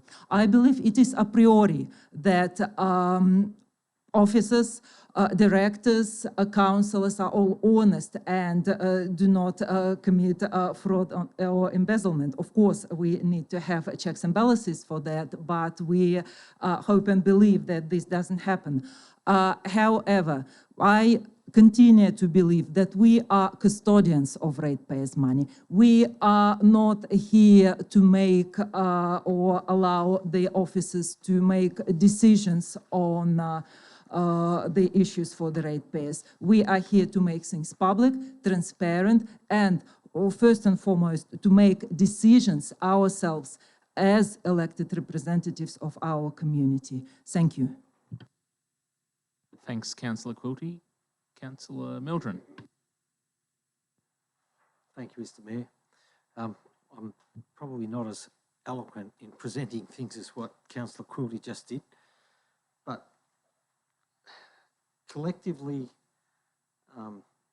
this item, not just the policy on its own, but the item collectively with the instrument of delegation and other components, I think entrenches the dilution of the authority of the collective elected councillors. And I think we've gone far enough. I think we're talking about expenditure of ratepayers' money, which is very close to one of the most important components of decision or components of the ratepayers' consideration of how council functions. So when in the past I've not supported the delegation, so I'll put that up front as well, and I don't propose to support the delegation instrument this time round either. But under the Act, the elected councillors cannot, I impress, cannot overturn a decision of a delegate. So we're giving ever increased authority to delegates, which we then don't have any control over how it happens beyond that point, even to the extent that we might say, no, every piece of expenditure has to be a budgeted item. I think I could go through the budget and find quite a number of places where the amount of discretion as to what the item or the amount of money in the budget is to be used for would be quite wide. And indeed, it could be construed, not necessarily by the current staff, but we might have turnover of staff over a period of time. This policy stays in place and this gets interpreted in different ways. So I think we're handing over the fundamental things or increasingly, not in total, but increasingly handing over the fundamental things that we as elected councillors have been put here to actually keep control over. And in effect, we don't have that control because once it's delegated, then the delegate's decision is a final decision. And under the Act, it is a decision of the council. So that's how it works, and it's expressly written that way. So I can't support this, Mr. Mayor. Thank you very much. Thanks, Councillor Mildren. Councillor Hall?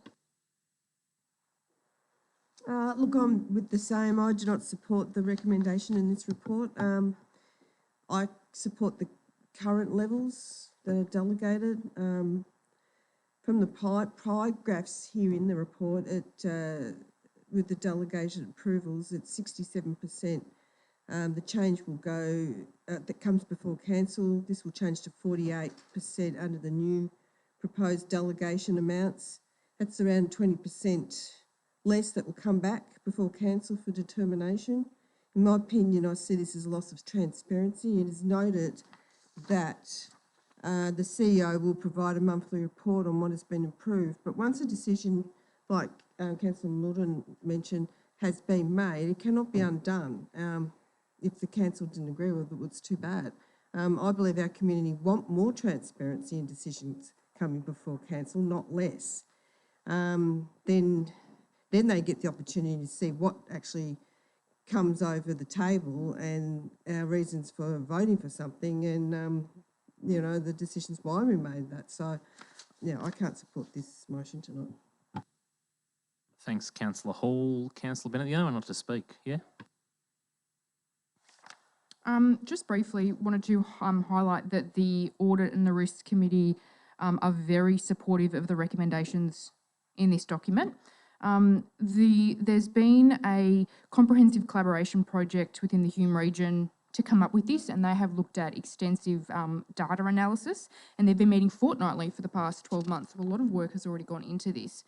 For example, say with the change around public tenders to the value of 300,000, this is so we can be more in line with our neighbouring and other regional councils, so to bring us up to the same standard and level that they are at.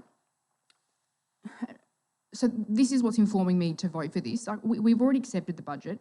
Each council meeting, and actually we don't on here, but normally we do have a list of items, probably in Officer Schultz's area, where, you know, it might be, no offence, you know, it might be curb and channel or something like that. And those items just go through. No one makes comment on them. You know, they are They're already in the budget. We don't need to have commentary on that. I see this as bringing us up to the level and the standard of our counterparts and making sure that the CEO is tasked and has the ability to do whatever he needs to do to get the job done, and that we are focusing on the strategic level decisions. Thanks, Councillor Bennett. Councillor Simpfendorfer in closing. Just probably two questions, Mr Mayor, to clarify. So probably one for Councillor Quilty. On being on the committee, I take your points most definitely around your concerns. So I take it the committee weren't unanimous in putting this paper up, is that correct? And I went through and read some of the notes on I think we were on the Zoom call for most of this, Mr Mayor, at around page 571, where we both exited just afterwards. But the skill sets and those other people on the committee, because I had a look at and Dr. Googled some and had a look at some of the skills and experience of everyone that's putting this up. What are some, I guess, the other people on the committee? I know Councillor Courtney's on there and we respect her skills and opinion in that field, but as Councillor Bennett just mentioned, it's highly recommended by the committee to come forward. What is the experience, and who are some of the other members of that committee? So the Audit and Risk Committee has a series of independent members who are experts in their field of financial management and audit and risk. For example, the chair of our Audit and Risk Committee is a former CFO of the ABC. So these are highly skilled people who look at our business from a risk perspective and from an operational efficiency perspective, and they bring that level of expertise that is far beyond that of the executive, but also of our councillors. So the fact that they are very supportive of this policy and it brings it into line with most of our regional cities in terms of counterparts, and it's been done in that collaborative, collegiate fashion, I think council officers feel very comforted by the strong support that this paper has received through the Audit and Risk Committee. Thank you. That was a couple of questions, Simpfendorfer, but nothing to close. Councillors are therefore put the motion. Sorry, Narelle, Director Klein, did you have something that we hadn't considered? I just wanted to add to some of the qualifications of the other external members. So we do have an external member who specialises in risk and fraud management. They have their own business and were previously employed in fraud and risk corruption in a major bank, and also with Deloitte's as past life. So considerable experience in managing that fraud and risk component. And we also have another external member who's been the CEO of a health service, is currently in the health sector and has that considerable public sector management experience. Thanks, Director Klein, for clarifying. Councillor Gould, did you have a question? Is a question or comment? No, sorry. Councillors are therefore put the motion. All those in favour? All opposed? Carried 4-3. Yeah, division, certainly. So, councillors, all those in favour of the motion? Councillors Watson, Bennett, Simpfendorfer and Polton. All those opposed? Councillor Hall, Councillor Mildred and Councillor Quilty. Thank you. On to item 8.11, the Financial Services State Purchase Contract, recommendation on page 59 of the agenda. Councillors, would somebody like to, Councillor Simpfendorfer, as per the recommendation? Yeah, have we got a seconder? Oh, we've got two. I'll take Councillor Watson. Councillor Simpfendorfer. As per that recommendation, the summary on page 59 explains it quite sufficiently as to why we're going to this new short form purchase order contract. So I'll back it in as per the recommendation. Thank you, Councillor Watson. So no comment, not reserving right. Thank you, councillors. Councillor Quilty, I saw you prepared to second, so did you want to say something? Thank you, Mr. Mayor. No, I was just going to second, and if you're asking for a comment, it is a piece of paper about how we do our banking business. I'm very happy to support it as per recommendation. Thank you. Thank you, Councillor Quilty. Councillors, nothing in closing, Simpfendorfer? No? I'll put the motion. All those in favour? Carried unanimously. Thank you. Item 8.12 is the 2021 Quarterly Finance Report. Looks at the financial performance of Council in the last quarter, presents the budget variations. There's a recommendation on page 63. Would somebody like to move a motion? As per the recommendation, Councillor Quilty. Thank you. Do I have a seconder? Thank you, Councillor Simpfendorfer. Councillor Quilty. Thank you, Mr. Mayor. Again, I don't have as much to say on this one. A big component of this is rebudgeted items that we have discussed extensively at our previous meeting at point 8.3, I believe, in the October minutes. There are some budget variations in it. Sorry. Is it okay? Yeah. There is there are some budget variations in the income statement. There aren't any variations in the capital program. One little thing that sort of jumped at me. I don't know if it will jump at other people looking at the reports or not, but I'll just mention it briefly. The sharp increase in the amount of current receivables. So current receivables is what we are going to receive, something that's owed to us, and we expect it to be paid to us in the next 12 months. And there is a sharp jump in 32 millions. There is an explanation to that. That's the annual rates and levies raised. This also has moved our ratio of how fast we could potentially repay our current debts to 690%. That's due to the formula, current assets over current liabilities. That's not due to the cash that we have. But even if we look at the cash levels that we have, we are in a strong position in terms of that ratio. Other than that, there is, and what we have already discussed at the previous meetings, I don't have anything to add at this stage. Thank you. Thank you, Councillor Quilty. Councillor Simpfendorfer. Reserve. Councillors? No, nothing else. Councillor Quilty, happy for me to put the motion? Yep. I'll therefore put the motion. All those in favour? Thank you. Carried unanimously. Item 8.13, I believe we've got the amendment C136 for Victory Lutheran College. I've got a couple of conflicts of interest. Just before you both leave, councillors, I'll need you both to state your reason for conflict of interest. Thank you. Councillor Simpfendorfer first, just so people don't think you're just running away. Just running away. No, general conflict. My children attend that school. Councillor Quilty. Thank you, Mr. Mayor. The same reason. My oldest son attends Victory Lutheran College, and my youngest son is starting Victory Lutheran College in a couple of months. Thank you. Thank you both. You're excused. We'll call upon you when ready for the next item.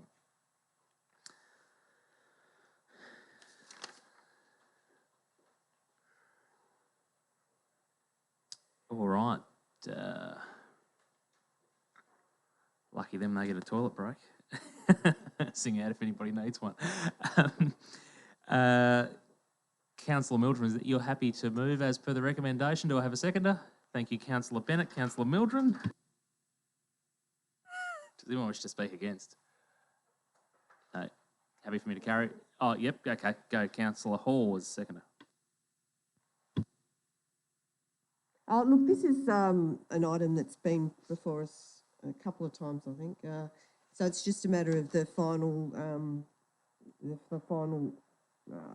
recommendation report that it be adopted. It's just a changing of zones from, what is it, rural, yeah, to residential. So I don't see there's an issue with this and support it going forward. Yep. Thank you, Councillor Hall. I think Councillor Bennett reserved a right to speak. Sorry, Councillor Bennett, you're all good. Mildren in closing. Mr. Mayor, just quickly, I note that the wording that the recommendation has is very well put together and well structured. It's a bit of a change from the way we've worded similar things like this in the past, and this is technically on the money. So congratulations to our staff. And in terms of the amendment, it's been through the process. Tick it off and let's move on. Thank you, Mr. Mayor. Just checking that hell hasn't frozen over there. Councillor Mildren, you just gave staff praise. I say that in jest, and I know you take it because we had this conversation before. I therefore put the motion. All those in favour? Carried unanimously. Thank you. If we can bring the other councillors back into the room.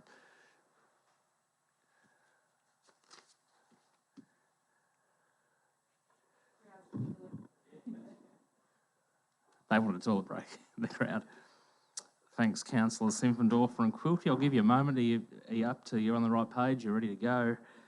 8.14, the Osburn Street road closure request from St Augustine's Primary School. Not a new idea for the City of Wodonga, but there is an officer recommendation on page 89 of the agenda.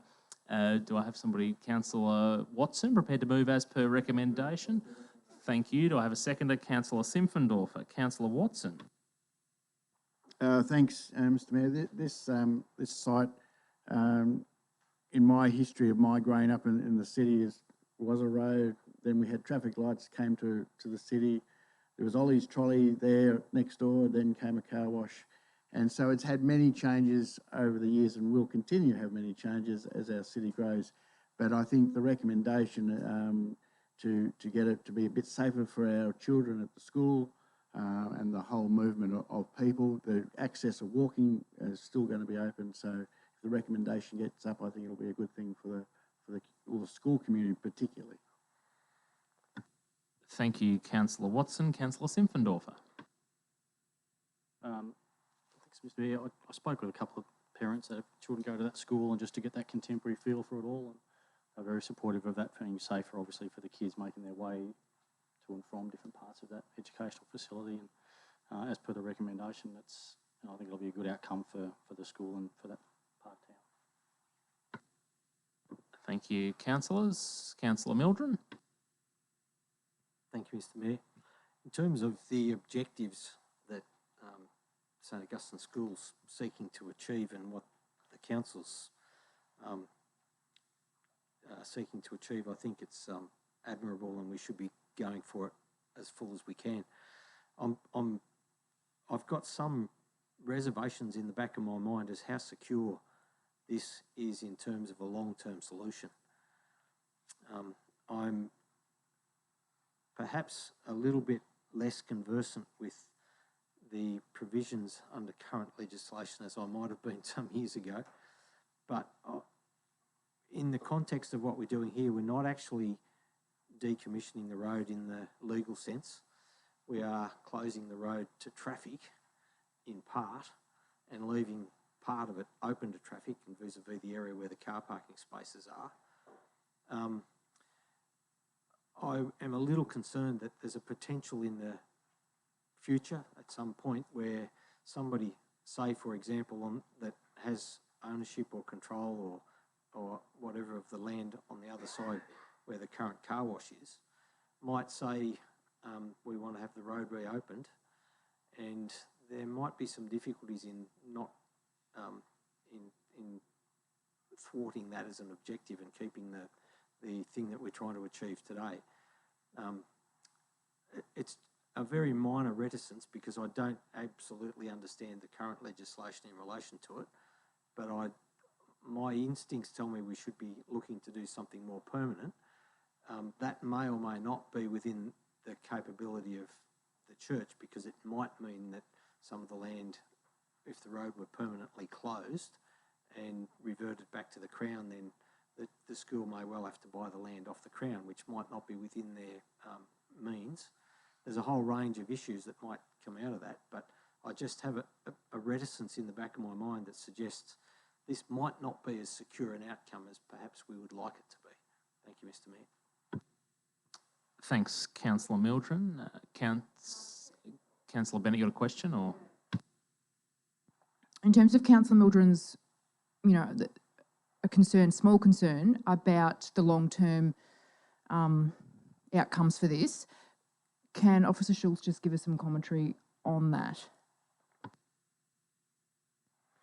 Mr Mayor, through you, Councillor Bennett, the report talks of two options, road closure or road discontinuance. Road discontinuance means that the land reverts back to the Crown. The road reserve is on Crown land, so it reverts back to the Crown. If the Crown decides to sell the land, it's possible that the school may purchase it or somebody else may purchase it for whatever reason. The other alternative is the road closure. The road reserve remains a paper road, as it were. A future use may seek use or access onto what is effectively the closed section. We will work with the school to draft up some form of agreement. It may be a rolling 3-year agreement or 5-year agreement or single-year agreement. We'll have to work through those issues. But the school is going to invest some capital into upgrading the closed off section, and that will include landscaping and make it a less hostile place than a court bowl that's asphalted. I think there will always be the option of a neighbour gaining access to the road in the future. I don't think we want to exclude that option from an agreement.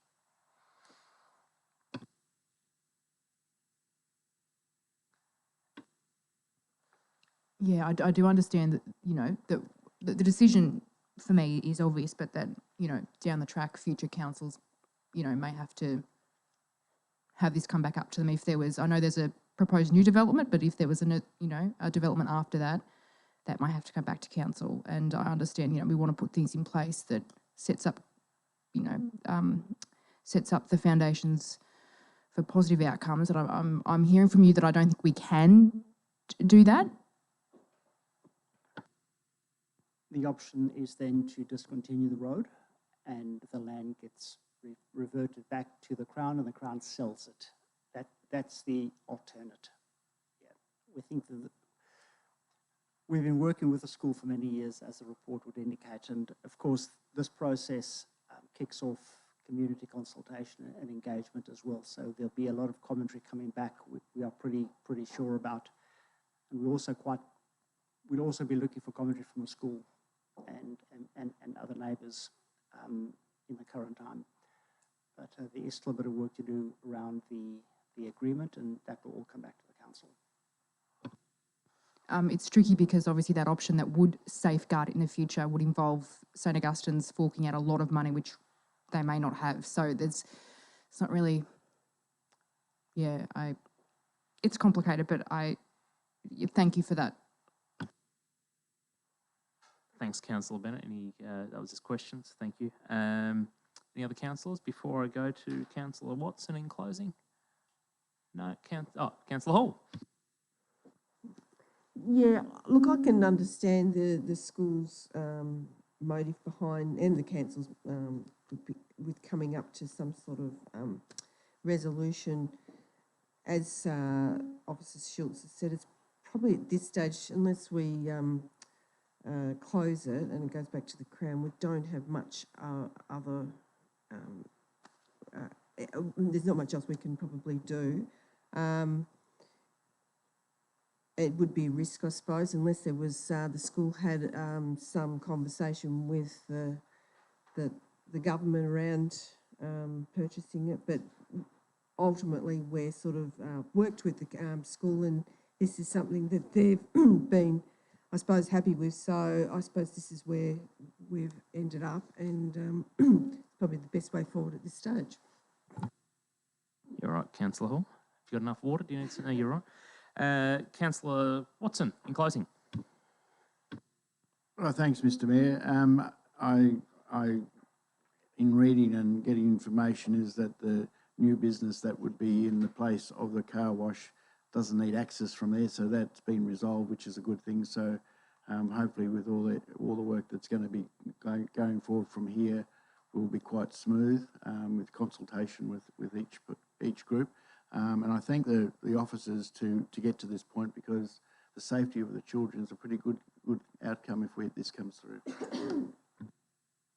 Thanks, Councillor Watson. I therefore put the motion. All those in favour? Carried unanimously.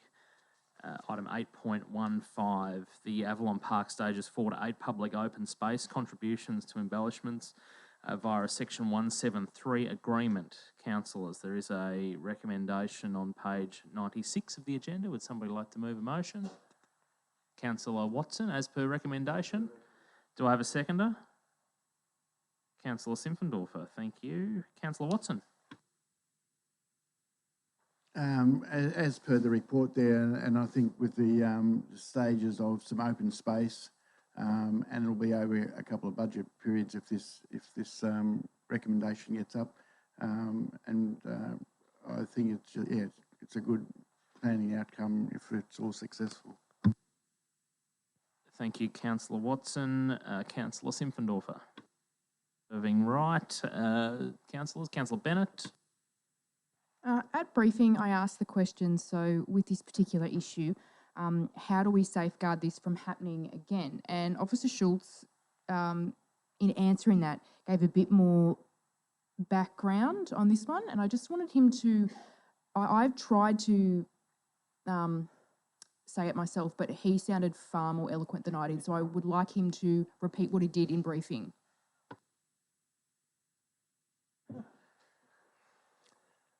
Councillor Bennett, Mr Mayor, through you. No, I don't remember what I offered on Monday last week. Mr Mayor, this deals with. We hope the report is pretty clear, but there is the argument raised by the developer that public open space has already been provided through the Wodonga Corporation in a 1993 agreement where they allocated equivalent open space to about 2,600 dwellings within the Barranduda precinct. And that land includes what we refer to as the Barranduda Reserve.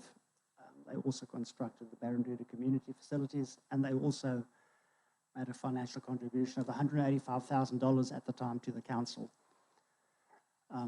In purchasing a large land parcel known in 2010 as Barranduda Range, the developer argues that they no longer need to provide the open space within that particular residential subdivision. Council officers have not necessarily agreed with that view, but through a negotiated outcome, believe we have a pretty good result in that the developer will still provide open space. About roughly 40,000 square metres of open space in total. 23 of that is unencumbered or usable, 23,000 square metres. And we believe that the negotiated outcome where the council embellishes that over a number of years is a good outcome for the future community of Avalon Park.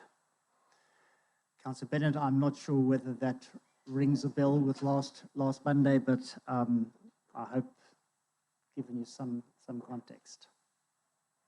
No.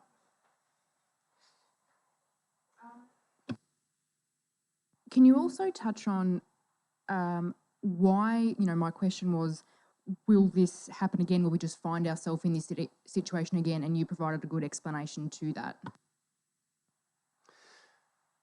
Councillor, there may, and I cannot guarantee either which way, but there may well be other parcels of land which have a similar agreement attached to it. We believe that we are probably pretty close to the end of this particular agreement. And I say that based on a number of, based on the pure development and a number of residential dwellings that have already been established within the Barranduda precinct. This development, along with Glenwood and what is existing in the Barranduda precinct, in the old Barranduda as we know it, is probably getting pretty close to that 2,694, whatever the number is. There may well be another land parcel or two that have the same agreement attached, and we will go through the same negotiation process as we have with this particular one, and try and strive for the best outcome for the community at the end of the day. Thanks, Director Schultz, and thanks, Councillor Bennett. Councillors, Councillor Mildren. Thank you, Mr. Mayor.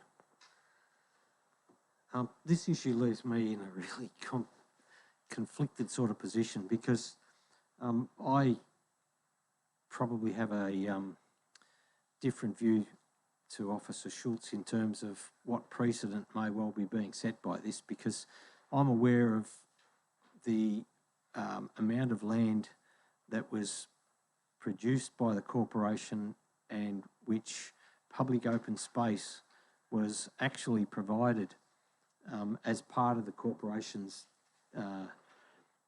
process of development of the land, and the outcomes that happened through the transition processes from AWDC to AWC to then complete closure of the organisation. And the transition from AWDC to AWC resulted in the development component being taken out of the organisation and the land disposal process commencing, which took a good number of years to happen until the closure. And I'm not sure it's not that many years ago that the organisation was finally wound up. But most of the parcels of land that were developable, that were sold off, were somewhat smaller than the areas that would have been developed had the corporation continued development, and they were sold off in bite-sized bits, so to speak. And most of those bite-sized bits have some form or other of public open space credits as a direct consequence of the land that was provided by the Development Corporation. In part, I know this because I was part of the regional planning committee that was established in the early 90s to undertake some of the processes to wind out the corporation. So I understand how this all came about and how it worked. With the other things that happened, I know that we have advice from a legal firm that suggests that we are not bound by the agreement in respect to this particular piece of land, because this agreement was never actually lodged on the title. And in that context, arguably, we could say that the developer should be providing the 5% public open space contribution in accordance with the Act, and we could probably dig our heels in, and we could most probably end up in VCAT or some other place in determining the outcome of it, which may or may not be a better outcome than what we've negotiated here. On the first side, that's what it is. The other side is we do need to have this sort of recreation space provided to our new development areas.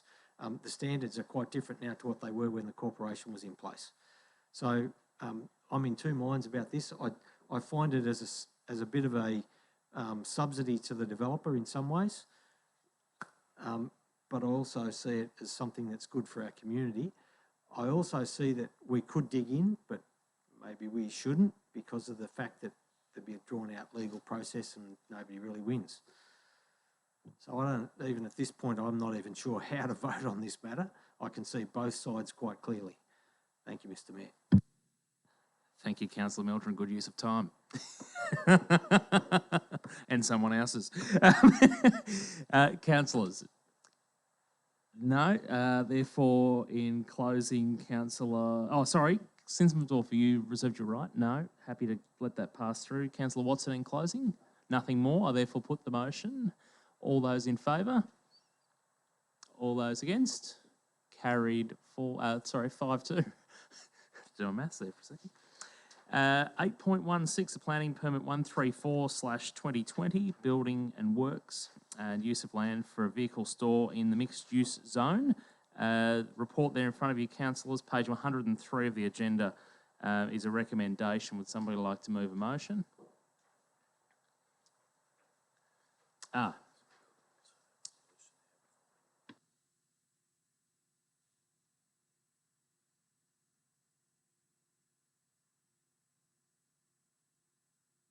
So, have they seen it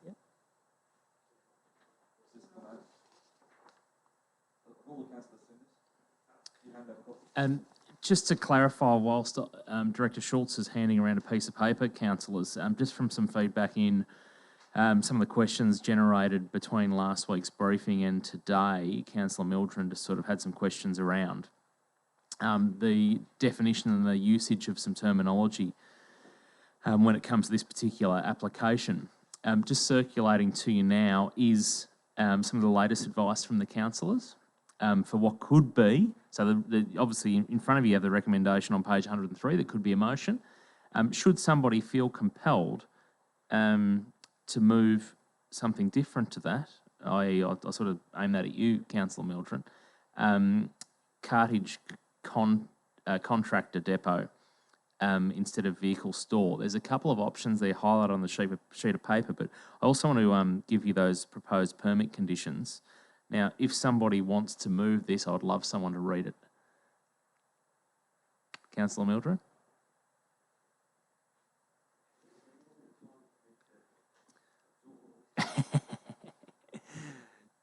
Sure. Director Schultz, did you want to give an introduction just in terms of, if you could, thanks, in terms of how we've ended up at this particular proposal in front of the councillors now, just while they all have a think about it? Mr. Mayor, through you, in the course of the last week, Councillor Mildren raised a view about the application being for a vehicle store, or whether it was a contractor's depot. In an email that I circulated last Monday to the councillors, I suggested that we believe that in the draft planning permit conditions attached at attachment B, I think it was condition 13, that we'd probably closed off on the potential issues of the contractor's depot or the contractor's store. However, in revisiting the draft planning permit conditions, the staff formed the view that they could probably strengthen the planning permit conditions overall by attaching what is on this particular sheet, amended or condition number 1. Now, what we would be proposing if this report gets up is that what is shown in yellow on this particular piece of paper, that becomes new planning permit condition 1, and existing planning permit condition 1 at attachment B slips down and becomes 2, and all the conditions get renumbered onwards. The recommendation, the request to the councillors is that what I have included in yellow on this sheet of paper becomes the new recommendation and a new condition at condition 1. Thanks, Director Schultz. Councillor Mildren. Thank you, Mr. Mayor. Motion first, and then, I'm happy to move that the council issue a notice of decision to grant planning permit 134-2020 for buildings and works and use of the land for a cartage contractor's depot.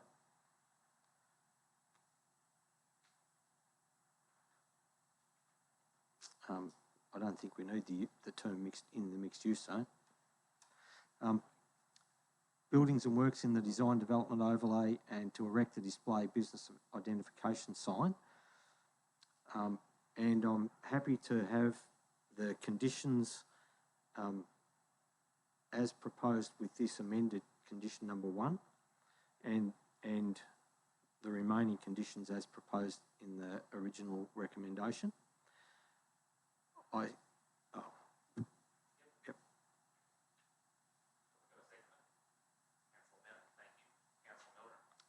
Thank you, Mr. Mayor. I'm not quite sure how to actually or where to start with this, but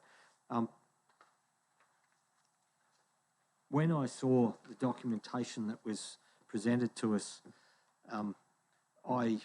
because of my history and a particular case that I was very closely involved in some years ago at Barnawatha, which was a case that drew together an enormous amount of precedent and placed it into one document that clearly identified how you define certain activities and uses in respect to vehicle store versus a contractor's depot. Because in the context of a vehicle store, it's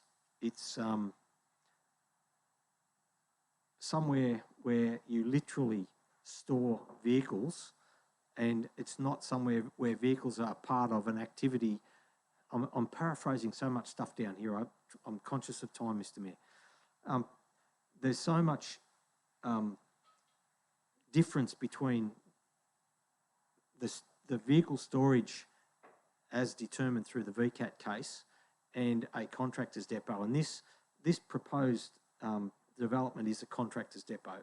It's a cartage contractor by every which way you look at it, and the vehicles are coming and going and are garaged, but the staff come and go, the maintenance is done there, there's potentially office administration functions that are done there, which are all things that fit the definition of a cartage contractor's depot, as distinct from a vehicle store, which is more like a place where vehicles that are being brought in to be sold in an auction, or vehicles that are being done, held for some period of time, are stored in a place. That's the fundamental difference. Now, we could go into it for a long time, and the VCAT member Byard, when he wrote the report in response to this and clearly did the definition of how this fits together, it goes into pages and pages of description. And I think there is, in my mind, there is no doubt that this is a cartage contractor's depot, and that's the way we should be dealing with it. By dealing with it that way, we significantly reduce, I will not say take away, because you're never quite sure how things unfold in a VCAT situation, but we significantly reduce the probability of a opposition-led appeal being successful in the circumstances. If it was left as a vehicle storage facility, I believe we would be open to some greater doubt about the outcome of that. I'm choosing the words carefully because there's a whole range of things there. I don't want to telegraph stuff to people that might be at a disadvantage to council, but I also don't want to be less than as clear as I can be in the context. So I think it's important that we do the changes that have been done.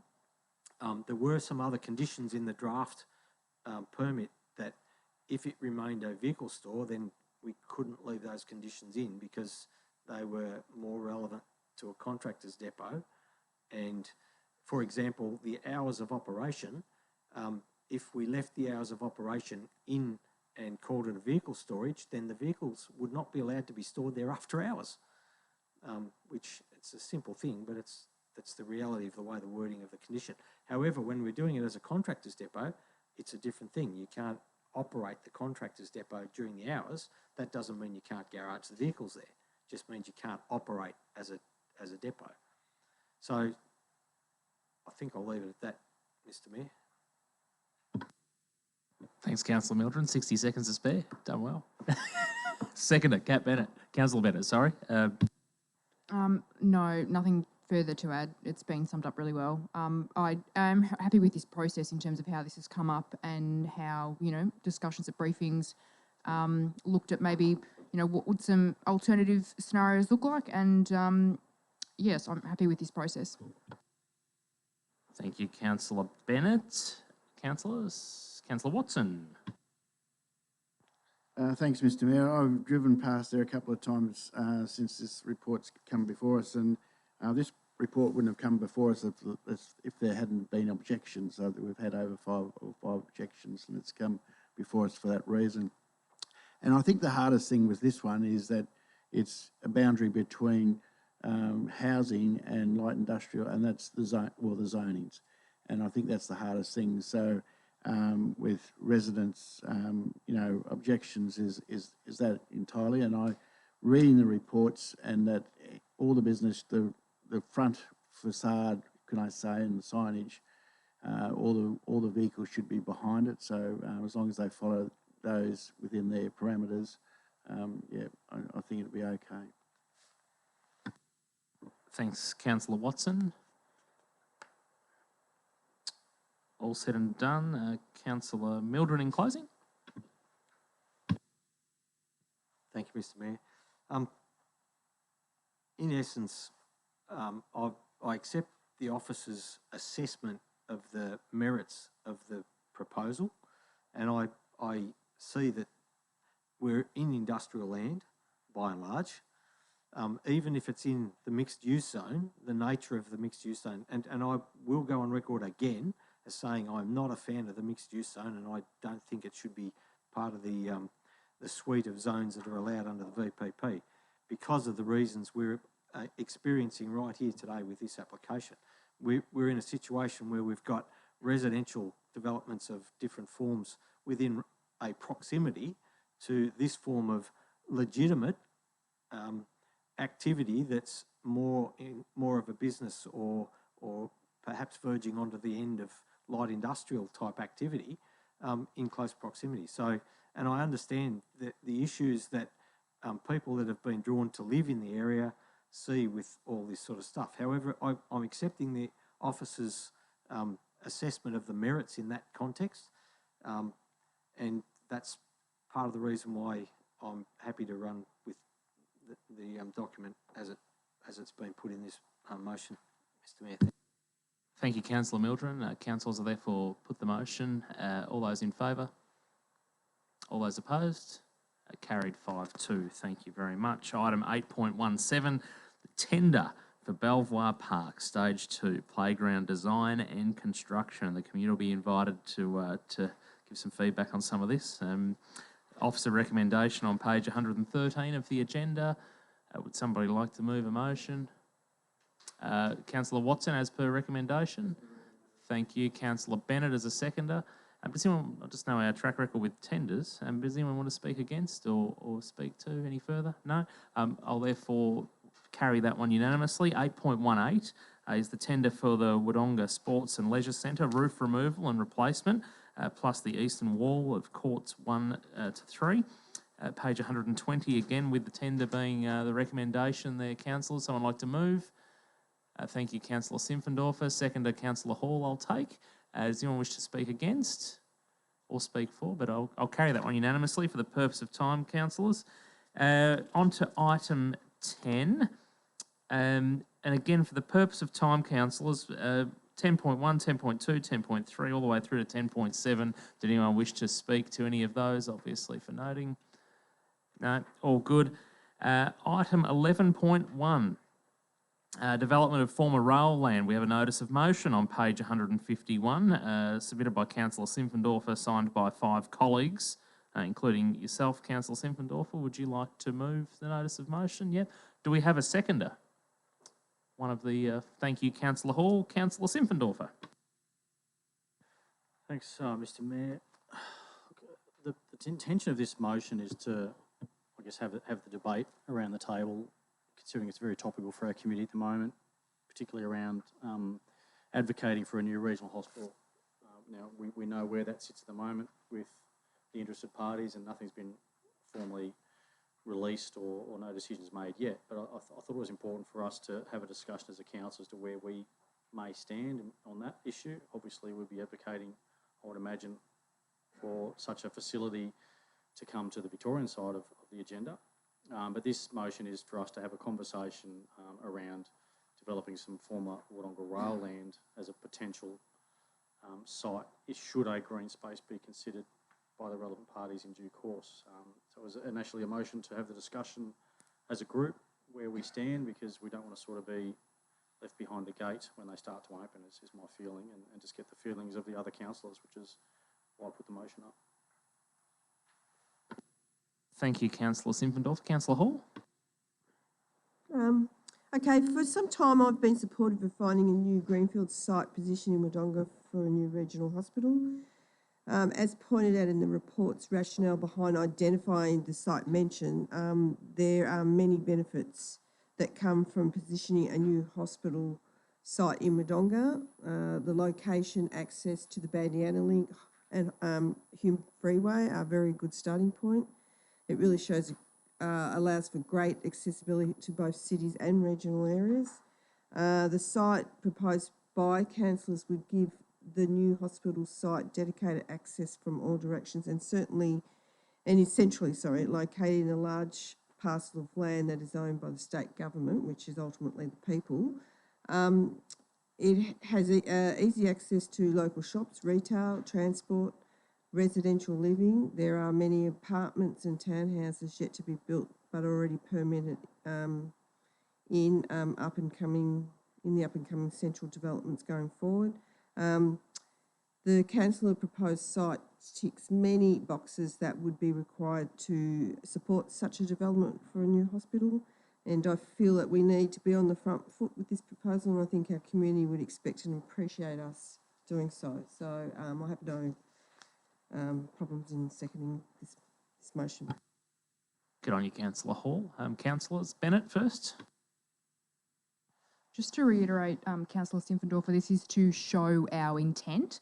So this isn't about getting down into the nitty-gritty, into anything technical. This is just about, there's things that council is obviously always doing in terms of advocating for what's best for our city. But I think particularly with this, where there has been so much public commentary around this, it is really important that we do publicly come out as a council and make sure that we have, we've shown the community that we are really acting, and working towards this. So I think this does need to be on the table as for councillors to debate, even though obviously officers will continue to, work towards whatever's best for Wodonga. But this is such an important issue for so many people that I think it's important that it comes up to us. Thanks, Councillor Bennett. Councillor Watson, yeah. Thanks, Mr. Mayor. I agree with the sentiments that have been said around the table already, but my ultimate position would be that at least we're putting notice that we are open to finding a place to have a hospital on the Victorian side. However, in saying that, if the best world-class service of a hospital is built somewhere within Albury Wodonga, I'm happy for that as well. But at least we're being proactive and putting forward a spot where they can start planning if such time comes. So I think it's a positive thing. I think I think a greenfield site would be a terrific thing. But it really comes down to the economics and what the hospitals boards want to do. But it's good that we're being proactive and sort of putting in our toe in the water to say we've got a site or we can develop a site. Thanks, Councillor Watson. Councillor Mildred. Thank you, Mr. Mayor. Whilst I'm very supportive of what I think I perceive as being the fundamental objective of the motion, I see the motion as having a couple of different components. The first component is that council advocate for the development of the former Wodonga rail land, and I don't have a question about that. I think that as a entity in its own right, that goes without saying, and I think we should be full on supporting that.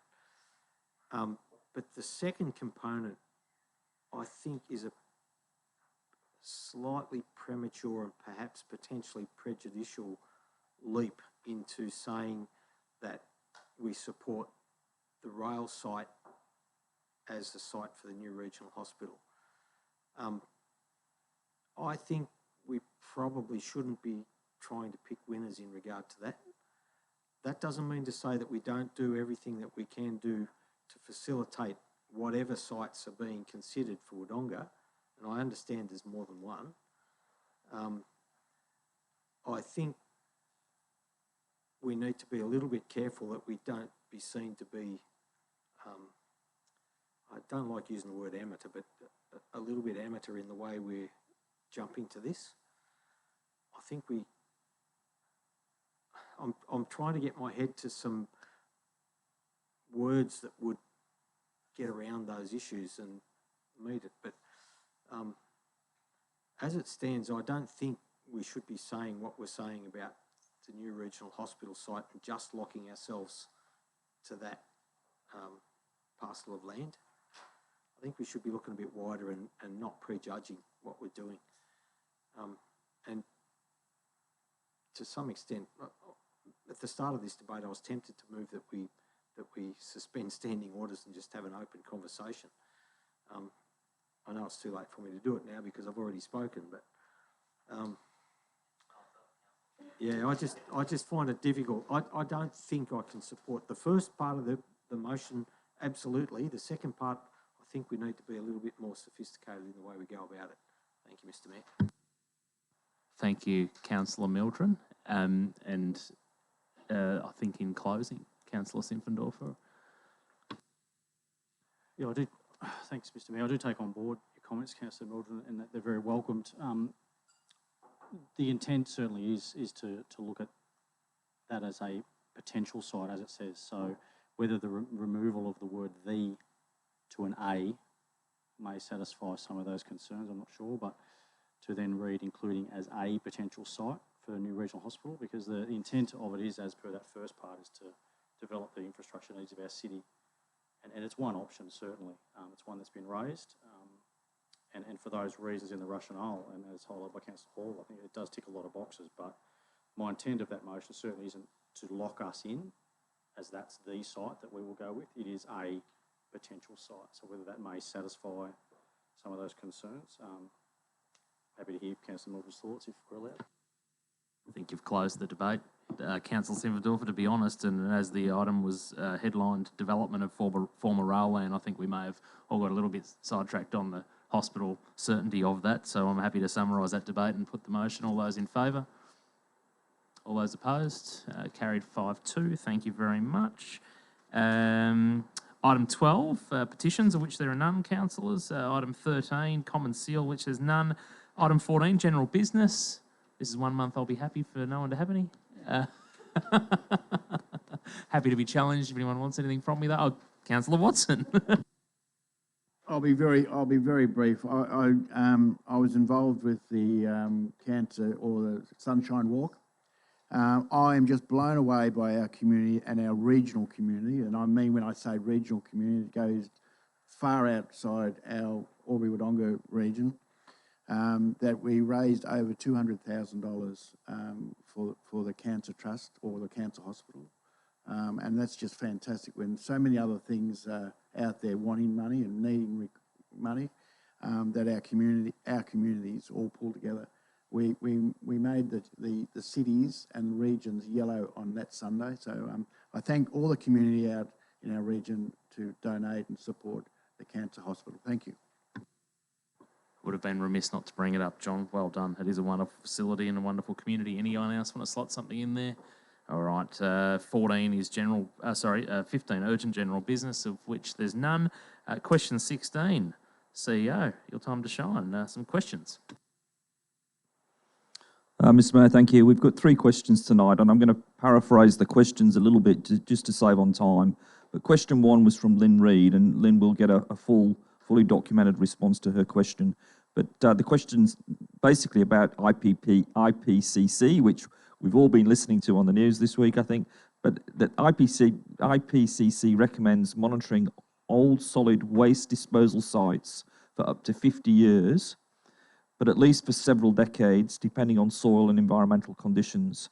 I would be interested to know if Council is monitoring methane emissions from its old tip site, and if so, what does this contribute to Wodonga's emissions profile? In answer to Lynn, monitoring of the landfill gas extraction systems was not required under the site's rehabilitation plan of 2002. Consequently, Council has not been monitoring this system for the site. The extraction system allows landfill gas to passively vent to the atmosphere. There are 8 vent stacks spread across the waste cells to allow those landfill gases to vent and to be safely dispersed into the atmosphere. Council, however, does do quarterly monitoring of a number of monitoring bores for the subsurface landfill gas, methane and carbon dioxide, located around the perimeter of the site. The landfill gas monitoring bores around the site and on the 250-metre tip buffer are to assess potential landfill gas risks to nearby receptors, i.e. land, not the discharge of the gas to the atmosphere. A new rehabilitation and aftercare management plan for the site was prepared in July 21. Under that plan, Council will monitor gas bores subsurface and the extraction systems/vents for landfill gases every 3 months. The plan ensures that an improved gas monitoring and measurement regime is implemented so that we can continue to responsibly implement the landfill's aftercare management plan. I trust that answers Lynn's question sufficiently well. The next two questions are both related to John Schubert Drive and Barranduda Boulevard, and I'll read elements of them both. The first is from Fiona Stoffels, and the question is to Council as to when will the intersection of John Schubert Drive, Glenwood Boulevard and Barranduda Boulevard be looked at. A similar question was from Rosalie Dowes. The use of a crossroad junction where the Glenwood estate meets Barranduda Boulevard and John Schubert Drive was recognised early, especially by locals, as a disaster waiting to happen. Well, the disasters have occurred with 2 collisions in 1 week recently and many near misses regularly. So they will both get a full response to their specific questions, but a generic answer is that the Barranduda Boulevard, Glenwood Boulevard, John Schubert Drive intersection is part of our developer contribution plan, an item within the plan, in the Leneva Barranduda Precinct Structure Plan. That is, this intersection will be upgraded as development occurs and as the development contributions are collected. Council has, however, recognised that there are community concerns related to the safety at this particular location, and we're currently finalising an agreement with a private local developer to undertake improvement works on a works-in-kind basis, which would see the developer contribution plan credits issued to the developer for later projects within the growth area. This is allowable and encouraged under the DCP plan and enables crucial works to be implemented prior to the DCP contributions being collected. The agreement sets out that these works will be undertaken in stages, which would see the western leg of the intersection completed by the end of February next year, and the full intersection hopefully completed before the 1st of July 2023. While the construction details of the intersection are still being finalised, it is intended to be a full 4-way signalised intersection. Thank you. Thank you, CEO. And just a reminder, obviously, they're all on the website with the meeting minutes as well, those questions and answers in full for people to find at later dates. The confidential business, item 17, councillors, recommendation to move that we close the meeting to the public. Thanks, Councillor Simpfendorfer, seconder. Councillor Hall, anyone wish to speak against? Speak against closing? Councillor Quilty.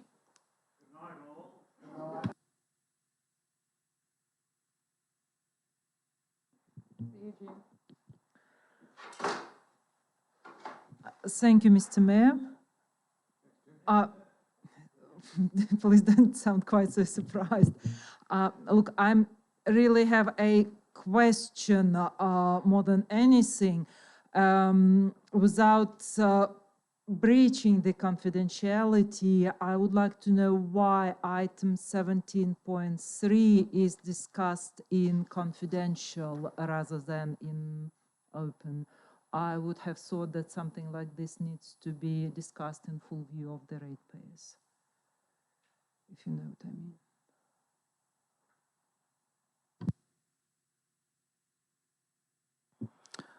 Yeah, I just draw Councillor Quilty to the confidential reason that is explained on page 168 of 190, and that should hopefully adequately explain. Certainly happy to discuss that in more detail in confidential. Thanks. Councillors, I'll put the motion to close the meeting. All those in favour? Thank you. All those opposed?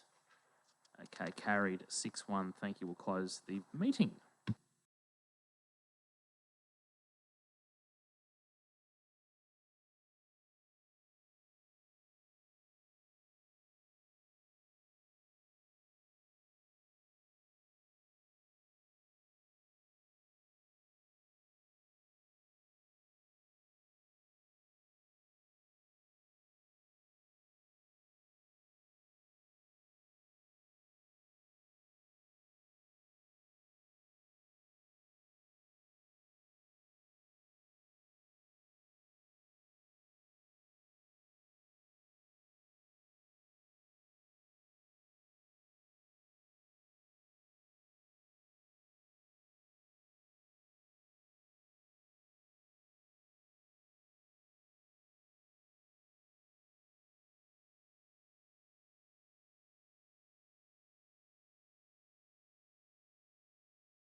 All right, we're back into council and item 19, the in-camera recommendations.